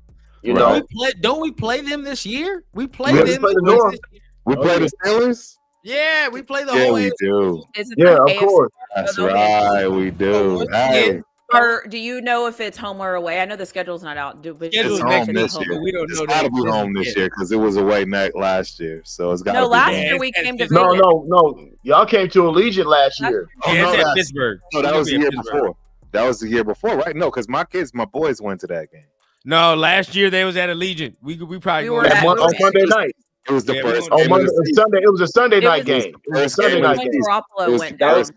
Was that the home opener or was that the? It was the home opener. Yeah. And that was a damn game we should have won too. Should have won that game. We blew that game. Yes, and we were sick about it. But can I just say something? Like, as a Steelers fan, we win ugly. Like, we win the game, but everyone's like, no, not the Steelers. Like, take the other team. And then we come out and people are like, how the hell? Like, what did they do? And it's like, we just know how to win ugly. That is who we are. I mean, take it or leave it. But so, at the end of the game, it's like, are they really going to pull this off? That's true. Well, there's something that's going on that y'all don't know about. And, you know, I'm bringing it up because obviously I'm a proud papa. Shout out to everybody and anybody that knows I'm always bragging about my daughter, Terrenciana. She is a golden gopher. Yes, that's right. She's a gopher girly. Right. Guess what? Mike Tomlin's daughter, she's going to Georgia. She's going to University of Georgia. We're talking gymnastics, ladies and gentlemen, if you don't know. They've been battling back and forth for a long time now. This is their final senior year. We're going to Daytona Beach next week. 4 nationals for the finals. This is Mike Tomlin's daughter's last season. This is my daughter's last season.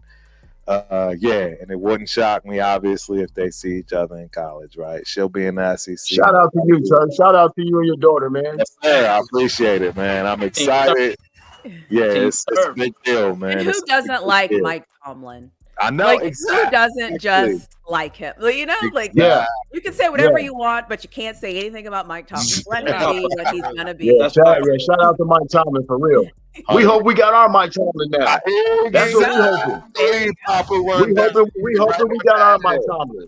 There you go. I'm excited for Antonio Pierce. That's the blueprint. Him? How is he? Are Raiders fans excited? Did you want somebody else? Oh, bro. We good. I'll tell you what, Claude. I'll tell you what. We got so much juice. This man has infused this fan base with so much passion and energy.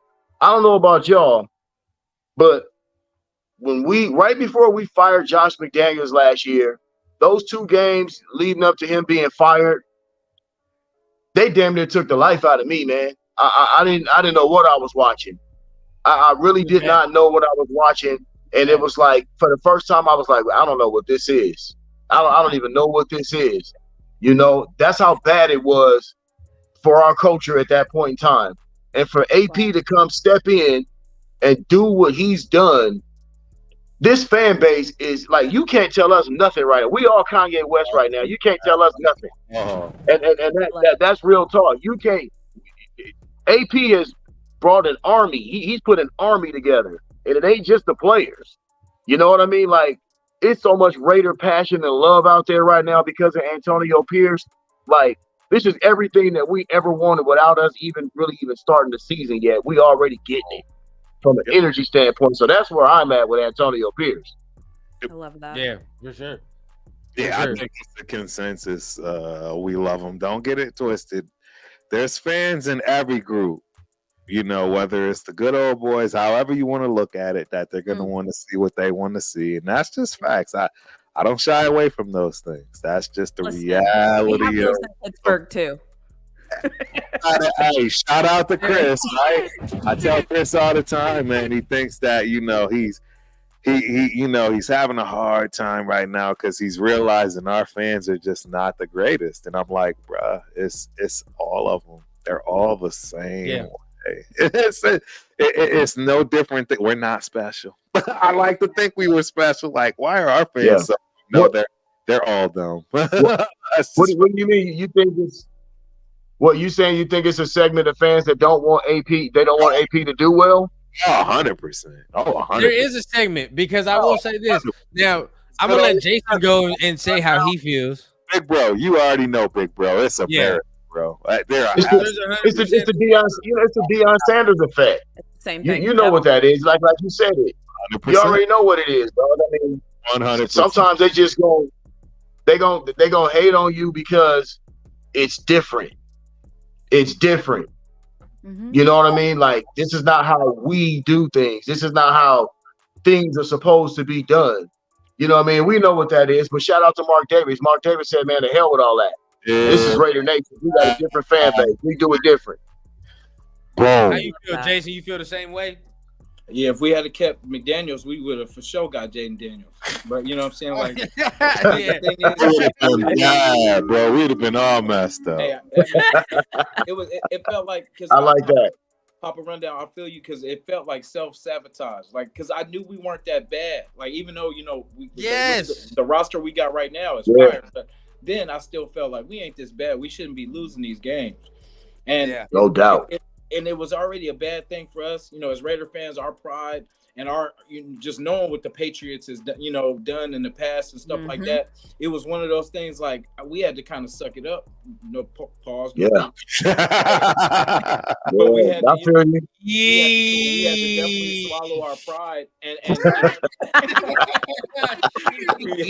we definitely had to swallow our pride to, you know, because they came from the Patriots, and you know how we feel about the Patriots. Oh yeah. It's like, but for the love of our team, we tried to put faith. We did.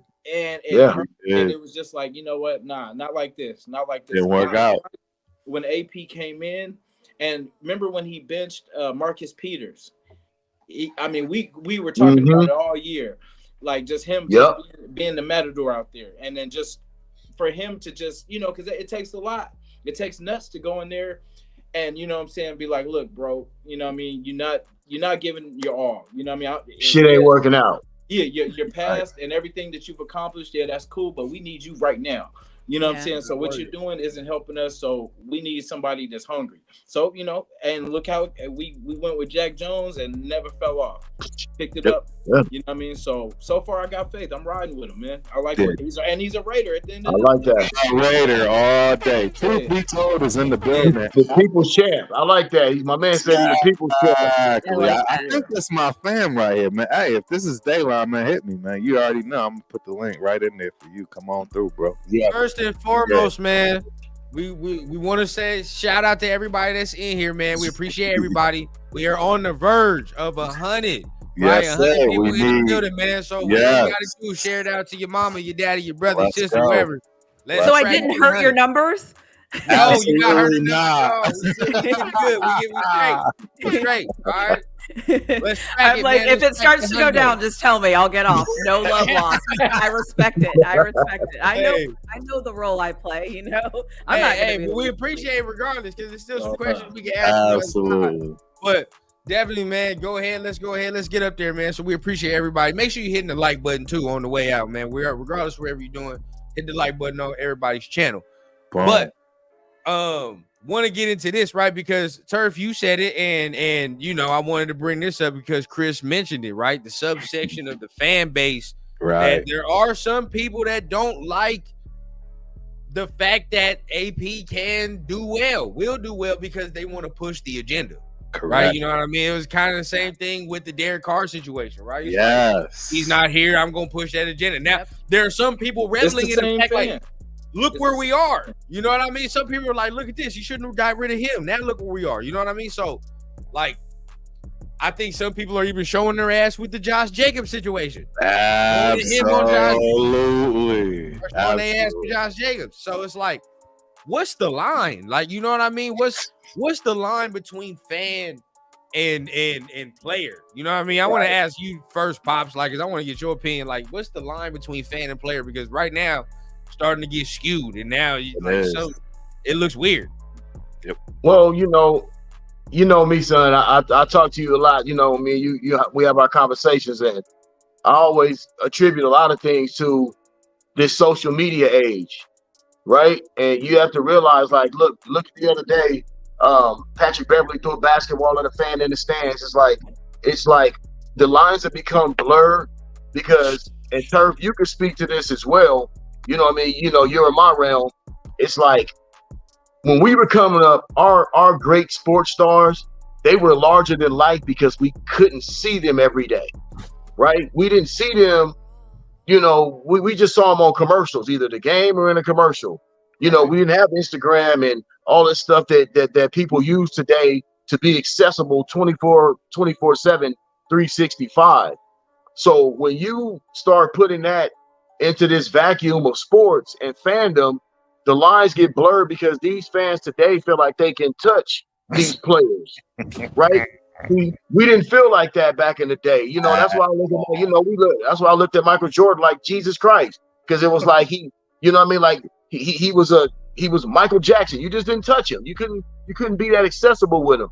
But today, these guys are totally different. And there's no holds barred, because just like my man Jason was saying, Kevin Durant will jump on, he'll jump on a burner account and go back and forth with fans and stuff like that. Go ham. You know what I mean? So I think the social media has a lot to do with the way fans interact with players today. And that's where the line gets blurred to me, Yeah. You know what I mean? I agree. But at the end of the day, it's like, we can't be out here, okay, just because we have a certain agenda, like we hope the team loses, and we're okay with the team losing because we want the agenda to be pushed. You know what I mean? Like, that's insane. That's not a fan. That's not a fan. Yeah, no, and I agree. But Jason, where is your thoughts on that? Yeah, people get mad at me because I say I can't wait to play the Saints and beat Derek Carr. You know what I mean? Like, and it's I mean, I don't want him to get the best of us. Like, it should never be like that. We should never be hoping for our team to lose, no matter who's I remember when we had what's the dude? Oh goodness, that used to coach for the Chargers, and he used to have the scar face and all that. What was Schottenheimer? Not Schottenheimer. No, not him, but was it Irv? No, was it Irv? Well, he was the head coach? Yeah, he was North Turner. North Turner. I could not stand North Turner. But when he was with us, I just had to bite my tongue. You know what I mean? I couldn't stand that dude. But I mean, if he's a Raider, you know what I mean? It is what it is. We got to just hope for the best. Hope he has the best year that he's ever had with us. Hey, Jason. Unless he get as bad as Josh McDaniels, right? Yeah, now we all up in there.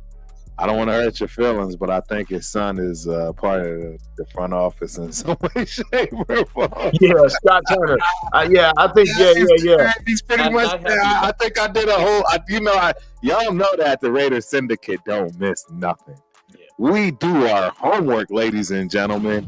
We don't miss nothing, and for me to be able to even bring that up, and the fact that Big Bro Papa Rundown's like, yo, he just goes to show.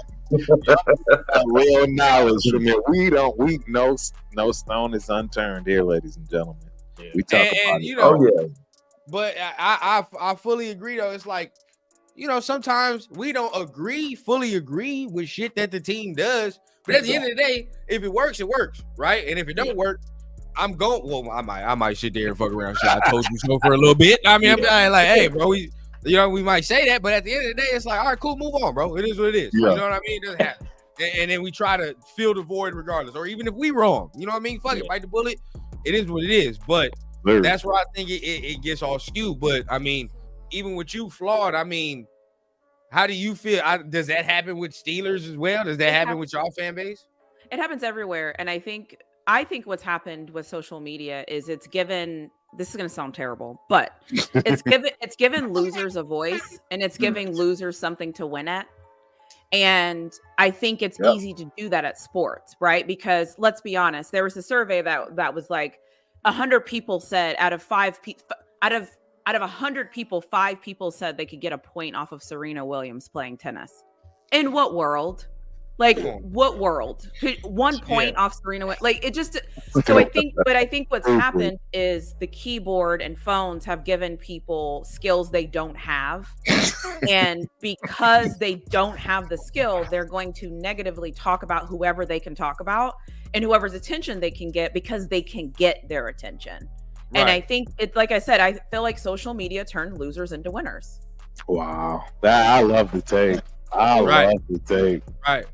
And that's why I feel like lot of people can be objective. I mean, once again, right? You don't have to play the game to understand the game, but at the end of the day, like if you're going to be around the game, it's best you understand it as best as possible, right? Like, you know what I mean? So when things like a player leaving starts happening, you can understand why they leave, and you don't get emotional and start lashing out at a motherfucker on Twitter, calling him stupid, calling him whatever, this and that, because you're not really informing yourself, right? You know what I mean? At the end of the day, he has to do what's best for him at his position, right? You know what I mean? Right. The team got to do what's best for them. At the end of the day, it's what happens.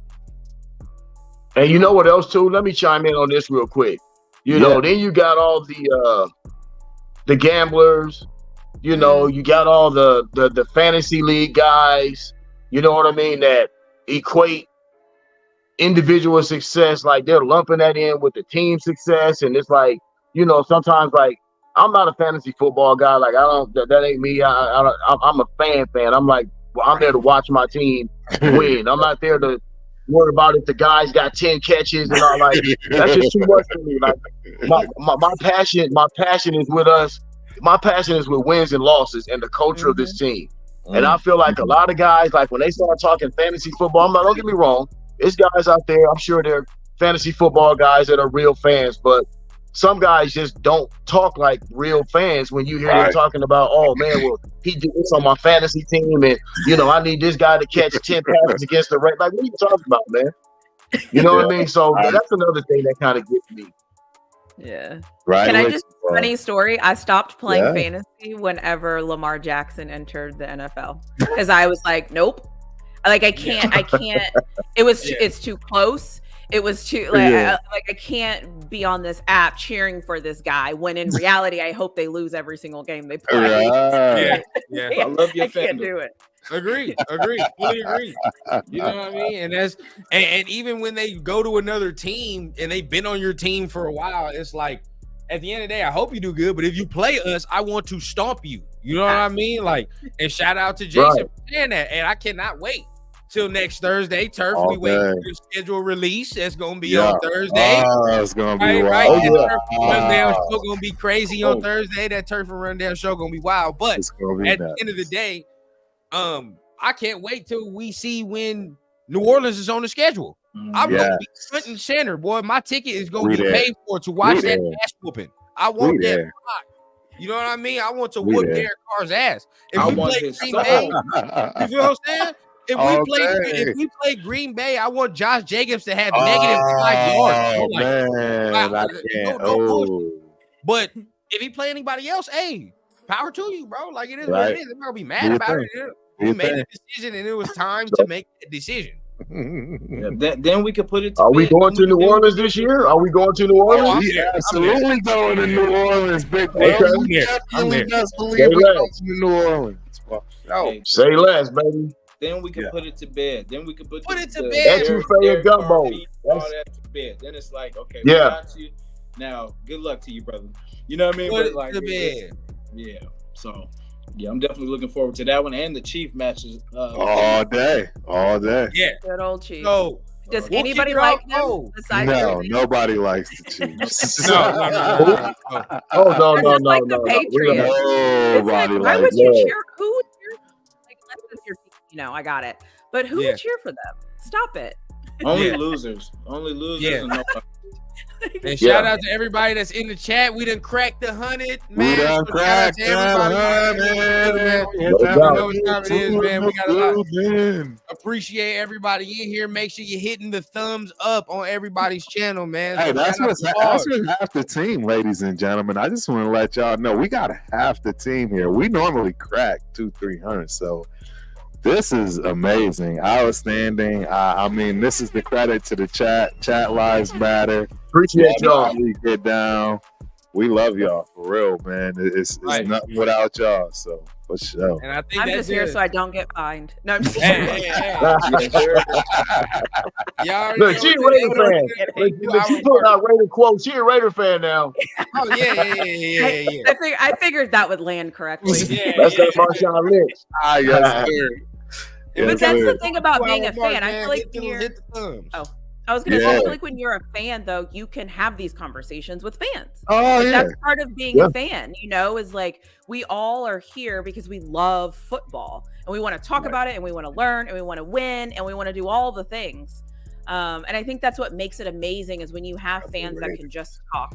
We don't have to cheer for the same team, but we like the same things. We want to win. Right. We want to win. We want to be good. Right. So it's like I want my offensive line to block. We all want the same things. It's just we cheer for different teams. Do. Yes, we do. Yeah.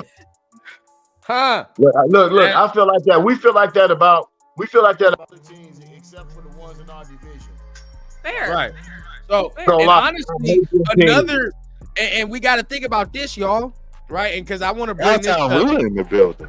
Yeah, and shout out to Cal, my guy. But I'm gonna bring this up because for our last little segment, we can talk about the schedule release, what we want to look forward to. But another layer to that New Orleans game is we gonna see who made the right first round pick at that point. Yes, sir. Big Bowers, we got Bowers. They picked Fuaga, who a lot of Raider Nation wanted right to pick after. So now, right. Max shout out to Countdown with this comment right here. Can I just say, if Derek Carr is healthy, because he last year, I'm like, what, is he playing? Okay, he's not playing. What is he? Even if he is healthy, I don't think it matters against us. Yeah. No, I was just gonna say, I want to see him play against his old team. I feel like every time he has a chance to play against somebody, he's hurt. No, I see what you're saying. And to be honest, that is a Raider way. We don't want to beat you at your worst. We want to beat you at the best. So Derek, don't come through talking about you hurt. Yes, sir. Didn't he say he was gonna punch Max too? Yeah, right. He had all kinds of little chatty patty chats. Like you try to soften it up, homeboy. You getting banged on. Yep. No Diddy. You getting banged on. Hey, fellas, you know what? Speaking of the salute. Hey, speaking of the schedule, yeah. Speaking of the schedule, I'm trying to look. I feel like for some reason I need to be in that first game in Vegas. I feel like the energy is gonna be electric for that first game. It's gonna be nuts. No, it's gonna cost an arm and a leg, damn it. But I think I might have to do that one. I think I might do that for number one. That's what I was just going to tell y'all, because y'all remember we was over here debating and talking about that Steelers game and it being the first game. Trust me, Turf, no, because I made the mistake and brought both of my boys to that game, and I will never make that mistake again. It was past expensive. And we didn't even sit in the seats I always sit in. So, yeah, it was bad. I always say one thing the Steelers are going to do, they're going to raise your prices, and there's going to be a lot of yellow towels. Yes, it was a lot of terrible towels in that building. And it was. So I don't recommend it. Don't get me wrong, but I ain't going to lie. For me, I don't care because I'm the only odd. My kids are going to the different game. So I'm definitely going to the opener, but it's going to be an expensive one. I'm just letting you know because it's the first game and people, yeah. I'm already, yeah. Like I said, look, I might be coming on the solo too. So, we do it like that. You know what I'm saying? We still meet up. I just feel like it's going to stay. You got a spot to stay. You ain't got to worry about that part. You just need to get there then. Yeah, I think. Good looking. Got you, brother. I think we get all our fans back. I think since we got rid of McDaniels, because we lost a lot of these people kind of fell off. Like, because they were like, as long as we do this coach, they out of there. And it is what it is. But I think we get our fans back. I think it's no more of these everybody else in our arena selling out. You know what I mean? We're going to have our fan base. Not at all. We're going to be thick. I think we're going to be thick. I agree. The problem is, this is like totally random, but I think what happens though is whenever your team finally goes to the East Coast or the West Coast, like swings coast, it's like that fan base's opportunity to go to a whole different region. And that's what happens at these games. Because Pittsburgh usually stays in kind of the same area, the same whatever. But the second they go to Seattle or 49ers or anything that's West, people out there are like, oh my gosh, my team is close. They're usually never close. So that's I think they raise those ticket prices because they know. Oh, there's no thing. They absolutely raise the ticket prices. 100%. Yeah. I mean, and Jason, what you talking is complete facts. And the next thing, I mean, okay, because I don't want this to happen either, because we know it's gonna happen, right? Preseason, we gonna get out there, get to playing, everybody gonna get excited or whatever the case, right? And now we gonna start upping prices. That's gonna be the whole thing. So we gonna see. I mean, but I agree with Pops that, and I agree with Jason that the energy is gonna be crazy. It's there's nothing like it. I'm not now. See, that's where I'm gonna be honest. Bro, ever since that stadium opened, the opening day, that's the ticket you don't want to wait for. You don't want to. I'm just being honest because we're 0-0. I'm telling you, it's no more electric than you're ever gonna find. Usually we're 0-0, 0-1, 1-0, something. And the bottom line is, a lot of people are absolutely going to that game that are Raiders fans, let alone the people flying into Vegas for the opposing team. So it is a tough game to deal with. That's literally the only game I buy before the actual season, if you will. So when the schedule comes out and the flights and stuff come out, I'll probably actually buy my ticket. But that's the only. You know what, Turf? That's so funny. Somebody that has never ever missed a game in our stadium since they opened it. Y'all know Turf got it documented, the receipt. So I'm just letting y'all know What is the fan base called? The Raider fan base that you see behind the field goal? The Black Hole. There it is. I'm like, what? I'm like, I know it's not the dog pound. God help me. But I'm like, what is it called? The Black Hole. Black Hole. Yeah. How do you know? Or I guess people, is that where the season ticket holders? Like section 120. No, it's section 124. It's a specific you just know that's the section. Okay. It's a specific section, and it was in Oakland, and there is one in Vegas, and that is the Black Hole. Got it. Okay. It's 124. Yep, it's 120. I will say in the Legion, like every seat is pretty much a good seat. When we went that one game we went to, that was a great seat. It's no bad seat. Taj Mahal in there. No, real talk, ladies and gentlemen. You know what else I like about that stadium too? Like when it's full and it's on, and Raider fans are in there, that stadium rocks. Like it gets loud. Like so, it gets loud. I'm telling y'all, I haven't missed a game there. I've heard it at its best. I've heard it at its worst, and our home is second to none. I mean, how's the food? Tell me the things that I care about. How's the food? So, Turf has been through every inch of the stadium. Obviously, I got it documented. The bottom line is, if you really, really want that crazy experience, find a way to get VIP status. You're going to get a wave of the finest food you'll ever get at any stadium for any game in any sport. And then the drinks, again, it's just, you absolutely get what you pay for, in my opinion, unlike other places. I know for a fact I've eaten and drank well over $500-600 when I'm at a Raiders game. I'll do $500 in drinks alone the first half. Well, listen, the way my bank account is set up, that's not happening. But so that's really what it boils down to. I said, that's crazy. I'm over here. Hey, I'm at the game. I'm sneaking what I got in. At the end of the day, it's impossible to sneak in. And it's impossible to sneak into Allegiant. Trust me. We done tried every which way till Sunday. Hell, they even get you when it come to, nicotine. How I used to sneak the Henny into Oakland. Remember I used to sneak the Henny in Oakland? You had it in the Ziploc. I take the Henny bottle in Oakland. I take I pour it in the Ziploc bag, though. I'm up in there with the Henny, dog. Yes, sir. That's what's up. Yeah, Oakland. It was a little different. A little different than Oakland. I want to real talk about the schedule, right?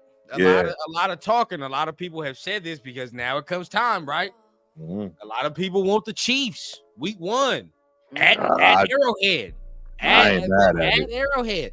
Get out the I way. ain't mad at it. I'll be there. Yeah, I'll be there for that game. My guy said, "Get it out the way," right? Yeah. Hey, bro, you know if we do go to Arrowhead game 1, I'm there too. I'll do that too. Yeah. I'll do that too. That's a I got game, people there boy. too. I got people there too. Game, boy. So yeah, I'll have it set up for us if they do. That ticket probably be cheaper than Vegas. Yeah. Oh, there's no might be. I guarantee you 1,000,000% is cheaper than what Vegas. What else is there to do there? Yeah. Barbecue. Kansas City is dope. Barbecue. I'm I'm just saying, like, what else? What other activities would bring you? Kansas City barbecue is dope. So the downtown system is set up really nice to where you can pretty much get to every and anything, right? All your vices, your drinks, your bars, whatever type those are. The stadium is really nice. The barbecue is the best in the world, in my opinion. I ain't gonna lie to you. I mean, and I live in Texas. You know that. Yeah, you know that really flawed. I'm right here in Texas. The only thing I'm gonna say Texas got over Kansas. I'm killing myself. I might as well just not walk out the house tonight. I was about to say, I hope nobody is the only thing I give Texas over Kansas City is beef, brisket, and beef ribs. That's it. Anything else, Kansas City is wild. Oh, I got so many restaurants. I'm down for that one. Oh, yeah, I'd have to taste that. That have to be on the list. So I'm telling you right now, there's nothing better. I'm telling you, there's nothing. You got Q39, you got Gates, you got Jack Stack. Hey, trust me. Anybody tell me? I'm telling you. And I see this comment right here too. Look, I see this comment right here. My uncle has a freaking palace in Millington, Tennessee, which is about 20 minutes northwest, I think, of Memphis. And I agree, Memphis has some great barbecue, but I'm sorry, ladies and gentlemen. I'm born and raised in Connecticut, and I'm telling y'all, Kansas City got it. Kansas City got it. Is Memphis still pork? Is Memphis still pork? Do we know? They are, and that's where I'd see now you starting to reach into their realm, and how they get down and what they're known for and best. I would agree with that, but their problem is Texas. There's a lot of places that do pork, and Kansas City is. We gonna link up later, baby. Oh yeah, man. Yeah, we gonna get there. Go around, right? We gonna get around the room. So, Jason, let me start with you. We get the Chiefs week 1. How you feeling? I feel good at Arrowhead. I feel good. I feel like I don't know. I don't like what they did. Wide receivers, right? They got they got picked up some speed with what's his face? Xavier. Hollywood, him, and then Hollywood Brown. Like it could be. It depends on our DB room, but I still feel like it takes Mahomes a little bit to kind of warm up. Like last year, he got off to like a slow start. So that's why we're gonna catch him slipping. We're gonna catch him while we hot. Yeah. I mean, I would like it. I mean, Pops, how would you feel about KC week 1? I'm like this. Yeah, I want to find out. I do want to find out, but I'm not just gonna sit here and be like, we gonna do this. We ready for it. We ready for that. We need to come and prove. To me, it's about let's start this season off and back up everything that we've been talking about. And that's why I want them, you know what I mean? And it's not, to be delusional Raider fan. Oh man, we gonna go in there and kick it. I wanna see, are we really buttoned up like that? Is that really gonna be us? Yeah. No better springboard than the Chiefs, because look, we can all sit here and be happy and euphoric about what's going on. But at the same time, we already know we all Raider fans, dog, and we know how that feels. We got to prove that shit. Dog. Like, that's where I'm at with this team. I love everything that we've done, but my eyes got to see it. And we know what consistent winning organization football teams are. right? We know what that looks like. I'm curious to find out what that. Look what Detroit did in Kansas City last year. Springboard. First game of the year, springboard. Wasn't their divisional rival, but they made that statement. They a playoff team. Right. They made that statement. Week 1 in Kansas City, beating the defending champions. You know what I mean? So that's what I'm looking for with us. Are we going to get our springboard, and are we going to be that perennial playoff team every year going forward? Okay. And that would be a great springboard. I mean, because they're gonna get their ring before the game too. So I would love it. At the end of the day, let's play the villain role. Let's do it. I mean, we're gonna see. Got to prove it. So Turf, what about you? And then I want to get to Flawed, because we want to see what y'all look like. I have thoughts about this. Yeah. Okay. Even the KC Raiders matchup. Okay. Yeah. Because you an NFL fan. So Yeah. Turf, how you feel about that? Yeah, I'll be quick. Look, they not happy about this at all. And in fact, it's the last game they want. We the last team to beat them. They don't want that smoke. They want to make sure that they try to send a message. But how do you send a message to the team that beat you last that got better? You mentally and it doesn't work that way. So they got a long road to climb if they looking at us being the first game and then trying to deal with that throughout the offseason, right? And getting themselves together. I don't care how anybody looks at my take and they laugh. Well, the Chiefs care about it. Yeah, yes, they do, because it's a divisional game. It's the first game of the season. And if they get behind too many of them, it's not guaranteed they've gotten rid of their receiver woes, all these other issues and holes they have. So you damn right. They have more of something to worry about than we do, and that's more dangerous to play around. We can play more freely than they can, and it's just a problem for them. So absolutely, I think it's a problem if we play them the first game. Very good points, sir. Very, very good points. We'll point that out too. Just because they draft worthy don't mean that that is gonna work. It's gonna work. That's one. Now I do like the fact that they drafted that Kingsley guy from BYU. I do like that. That was actually a good draft pick.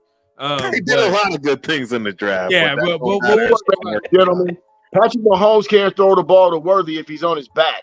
Yes. Right. That's one of my Wiggins in his mouth. Right. Yep. We talking about that defense, right? All that is a problem. We talking about that defense, right? And that's what I'm banking on, bro. That defense, got to do its thing. Yeah, man. I mean, definitely, it's got to do its thing for sure. And that was a great point. But Flawed, you said you had some point, right? Yeah. So the first thing I was thinking is, first game of the season, the last team you would really want to play is a division rival. Anybody. I also think that Kansas City is in a no-win position, meaning if it's not a blowout, if it's close, or if it's anything that gives them any seed of doubt that they're not going to be dominant, it's a problem. I think it's a problem. I also think whenever you have speed receivers first game, it usually the connection isn't quite there. Hey, you don't know how fast he is. You don't know what it's going to look like in a game. Yeah. You know what I mean? So I think that there's that kinks that they need to work out. I also think too that the Chiefs, in my opinion, they usually start out slow. They and I think that's what actually they always have. They do. They kind of start a little bit slow, and they're a little older, and it takes you a minute to kind of get going. And so I would be interesting to see if they even would get up to play this game. No Diddy. And if they and if they did and lost, that even makes it worse. You know what I mean? So it's like, I think they have more to lose than you. More pressure on them. The pressure is all on the Chiefs. You guys just show up and be who you are, and just show up and kick it. Be great. Yeah, show up and do what you're supposed to do. They have to worry about everything else. I agree. I mean, but listen, guys, listen, and lady, you gotta remember though, these are the two-time defending Super Bowl champs, man. I mean, honestly, it ain't really too much that they really got to worry about. They done slapped the shit out our division. That's a fact. For real. Let's be real. Like, that's where I say.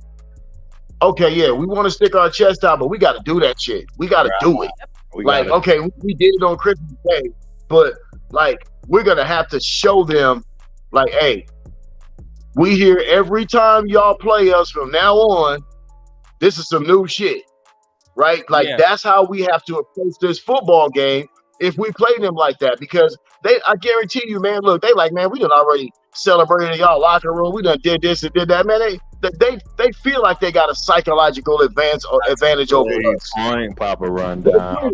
They do. Like we got to go in there and hit them fools in the mouth, man. Like honestly, we got to go in there and take that shit from them and let them know it's not gonna be the Kansas City show in the AFC West like that from here on out. And I feel like we're the team. I don't think we know Denver's trash. And I've never met a Charger. The first time I meet a Charger fan will be the first time I meet a Charger fan. But what I'm saying is, but what I'm saying is, those two teams are equipped to handle them like we are. I think. I really think we're equipped. We're going to be the team that they say, "Oh shit, we got to play these motherfuckers again." Right. So as you can see here, right, this is for Flawed as well. The Steelers are home opponents. I know it. Right. I know Steelers are home opponents.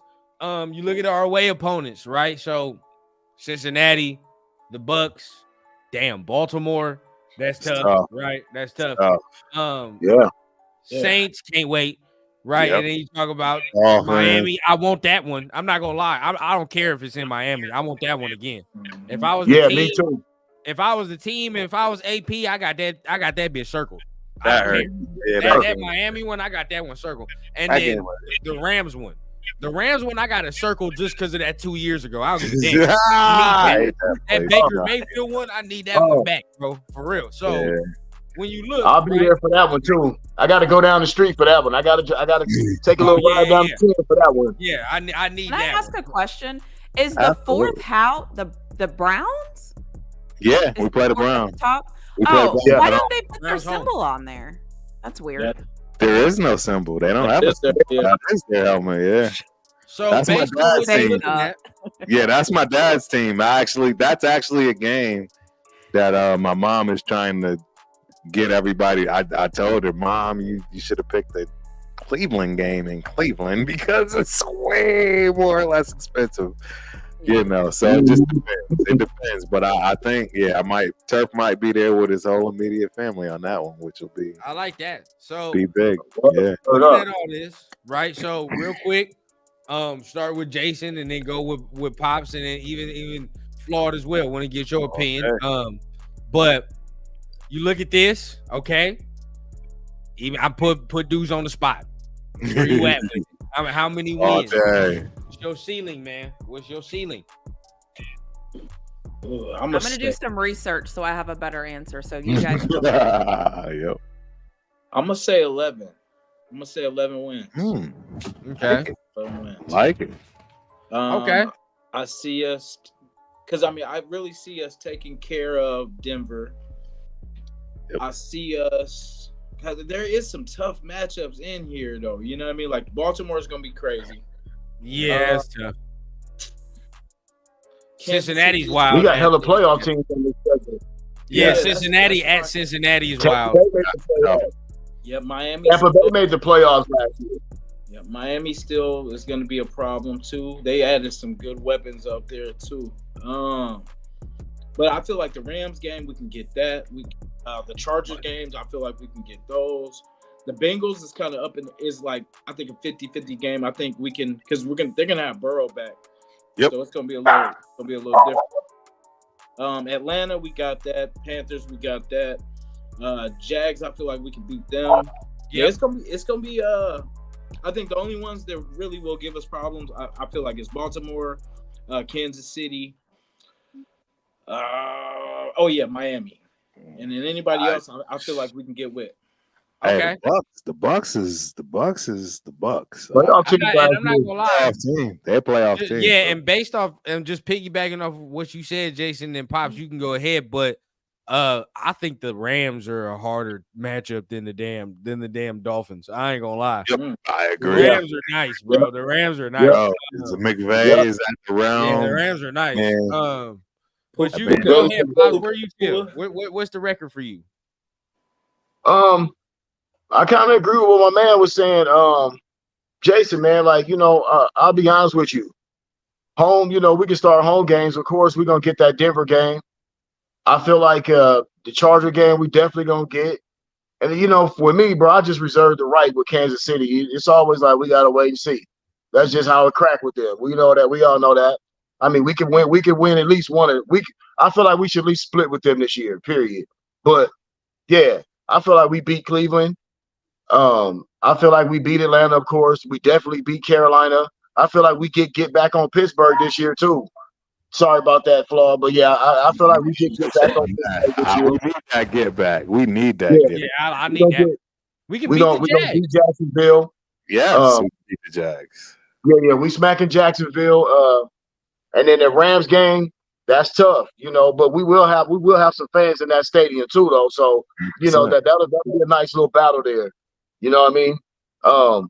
The Dolphin game, that one's gonna be tough, I think. You know what I mean? I would love to see us get that one, but I think we get the Saints. Baltimore's up in the air with me, you know that. No. Tampa Bay, I think we're more talented than Tampa Bay. Depends on when we're playing them. Are we playing them like early in the year where it's super hot and humid? You know what I'm saying? So it's like some of those things come into. You got to remember when we play these teams as well. You know what I mean? Are we playing Baltimore in November and December? Or are we playing them in October? You know what I'm saying? Same thing with like Cincinnati. Some of these teams that these cold weather, cities. You know what I mean? So it kind of varies with that. But I feel like we got 10, 11 wins out of this. If we get off to a good start, it's always paramount we get off to a good start. I agree. That's what it is. I mean, Turf and I already spoke about how many wins we might see. I said 10, right? I said 10. I think 10 will be solid. Yeah, and 10 gets you in the dance. That's always the baseline mark. Yeah, 10 gets you in the dance. That's 2 more wins than last year. Hey, right? Can you get 2 more wins than last year? Realistically, if we weren't bullshitting at the beginning of the year, we might have had them 2 more wins. So, yep. I said 12-5 last year, so I was. Oh yeah.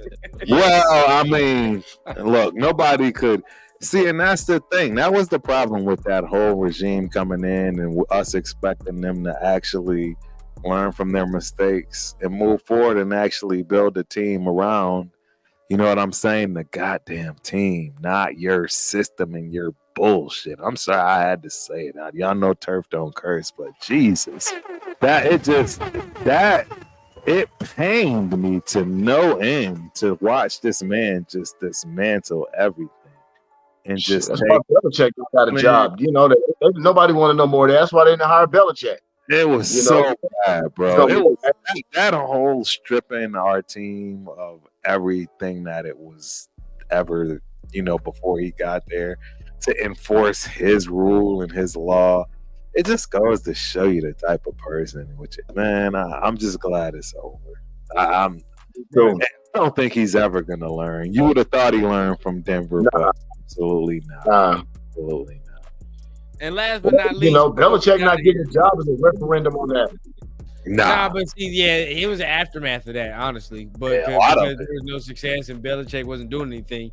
But last but not least, before we get out of here, Flawed, right? What do you feel about what you see here? And of course, the matchup between the Steelers and the Raiders. Yeah. Yep, so based on my Google searching and researching that I've been able to do, so I'm going to go with 10 wins. This is just me coming in from this, not doing too much, but there's a couple of things that I researched when I saw the schedule. First, I was looking at how far these flights are going to have to be from Vegas to Miami, and then from Vegas to Tampa Bay, and then Vegas to Baltimore, because I think that travel does wear and tear. I think the Steelers one year when they were struggling, it was because they kept having to go to the West Coast. It was like they were coming home, and then next week it was off to somewhere, and then they had a Monday night game.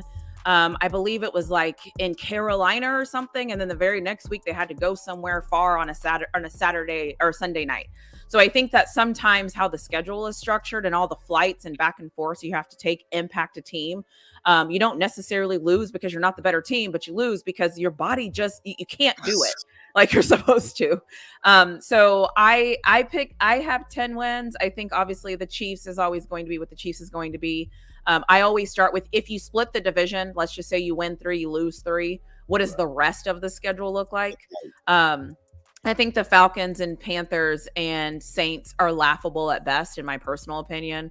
Rams, you said it might be difficult. Maybe. I think the Ravens will be tough because it will be in Baltimore and they historically just play really well at home. Same with the Dolphins. Bengals, if you get Joe Burrow, I'll take the Bengals. But if you don't get Joe Burrow, I'm not taking the Bengals. So again, like, you just never know what they have going on. Browns, because they're coming to Vegas, I'll take the Raiders. And then my Steelers, I'm going to be honest here, I don't fucking know what they got going on. So if it's like week 4 and it's like we just put in Fields and not Wilson, and again, if I say right now the Steelers are going to lose, guarantee you the Steelers will win. If I say the Steelers are going to win, guarantee you they will lose. So I just can't call it. Go ahead and say they're going to win. I know. Exactly. We'll take that. We love that. Y'all I don't know what they got going on. So yeah, I would say at least 10 wins. That would be just, again, my quick, not knowing roster, all the stuff. I would definitely say 10 wins. I think that should be what should be expected. And then hopefully you get some scheduling breaks where they take care of you. You're not going, from the bye week. Gotta get the bye week at a crucial time. Not week 13 like last year. Last year we week 13 with a bye week. That's like, who does that? Or you're not going in the middle of Miami, but you're not going from Miami then to the Bengals, then home, then back to Florida. Like that's a lot. That's taxing. But you know what, Flawed? I will say this, Flawed. And a lot of people make that argument, about the travel and I can kind of see it if you're on way up there, maybe in Seattle, Washington, and you're flying over to New England and, some certain things like that. Yeah. But if you notice also, good teams, they just go win wherever. Well, that's it. Right? That's good teams. They're just going to go win. You know what I mean? And it's like, sometimes I just feel like when you're a good team, none of that stuff matters. Yep. We're going to come over here, kick your ass, win this game, and fly back home. So good point. That's where I want. That's where I want us to get to. I was just going to say, that's what you want. That's the team you want. Right. I mean, we don't have that either. So I hear you. I mean, I feel like the Ravens are probably pretty close to that. I feel like they get up to play and they go kick a team's ass and they just go home and mind their business. And then everybody talks about Lamar Jackson, however they talk about him. And then it's like next week, they don't care, whatever. We're just going to win. And then we're going to go home. That is a fact. Great. But coming up on the 2 hours and 30-minute mark, we appreciate everybody that is in here, man. We cracked the 100 mark. Damn near even cracked the 125 in a little bit, right? Yeah, we're way up. Yay! I'm just listen. Thanks for having me. Yeah, of course. And I'm glad that I didn't negatively impact any of your numbers or anything. You definitely. You've been great. I even got you a super chat. So there you go. Oh, actually. Yeah. No, you absolutely did fabulous. Way better. Can we get that Raider chant again one time?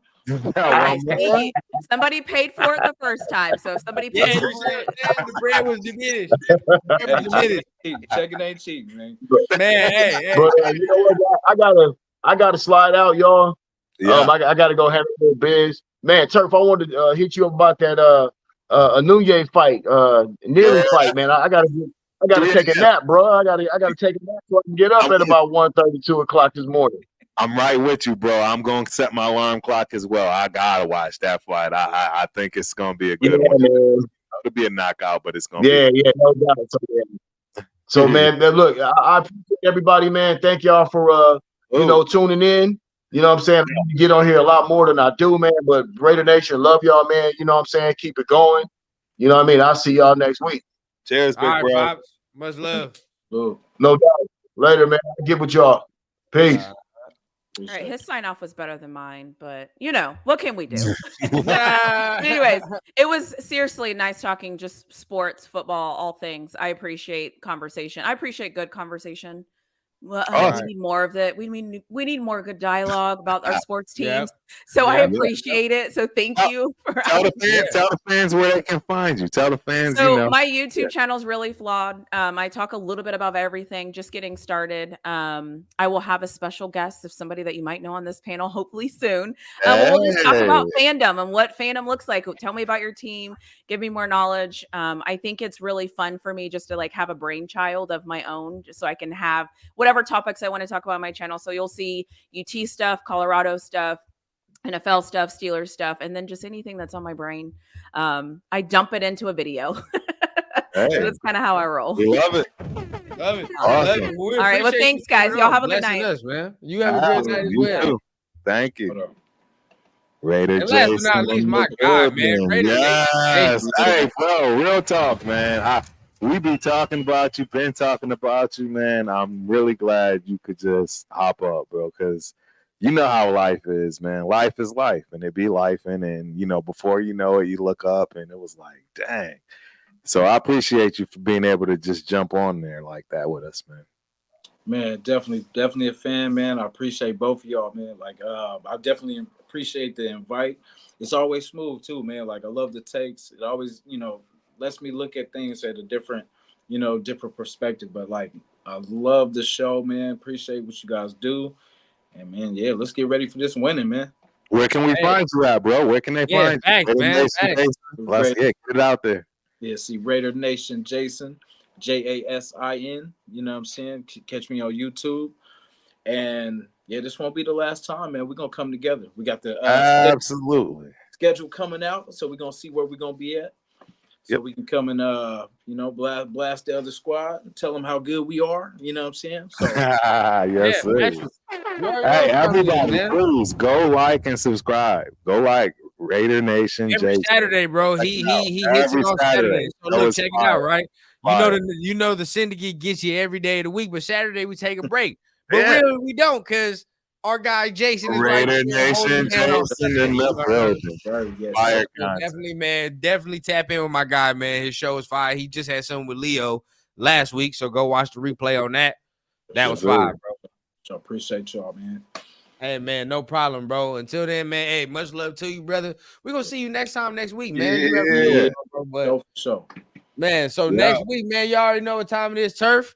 Much love to you, right? As Jason always. held it down. We appreciate everybody that's in the comments, right? Once again, make sure you hit the thumbs up, hit the subscribe button, right? Even though we didn't have everybody else, we still got them, regardless of exactly. Go get them. Down. Make sure y'all holding it down, right? Another Syndicate Sunday, but y'all have a good week coming up. We're gonna see y'all next weekend, man. Y'all have a good one. Yes.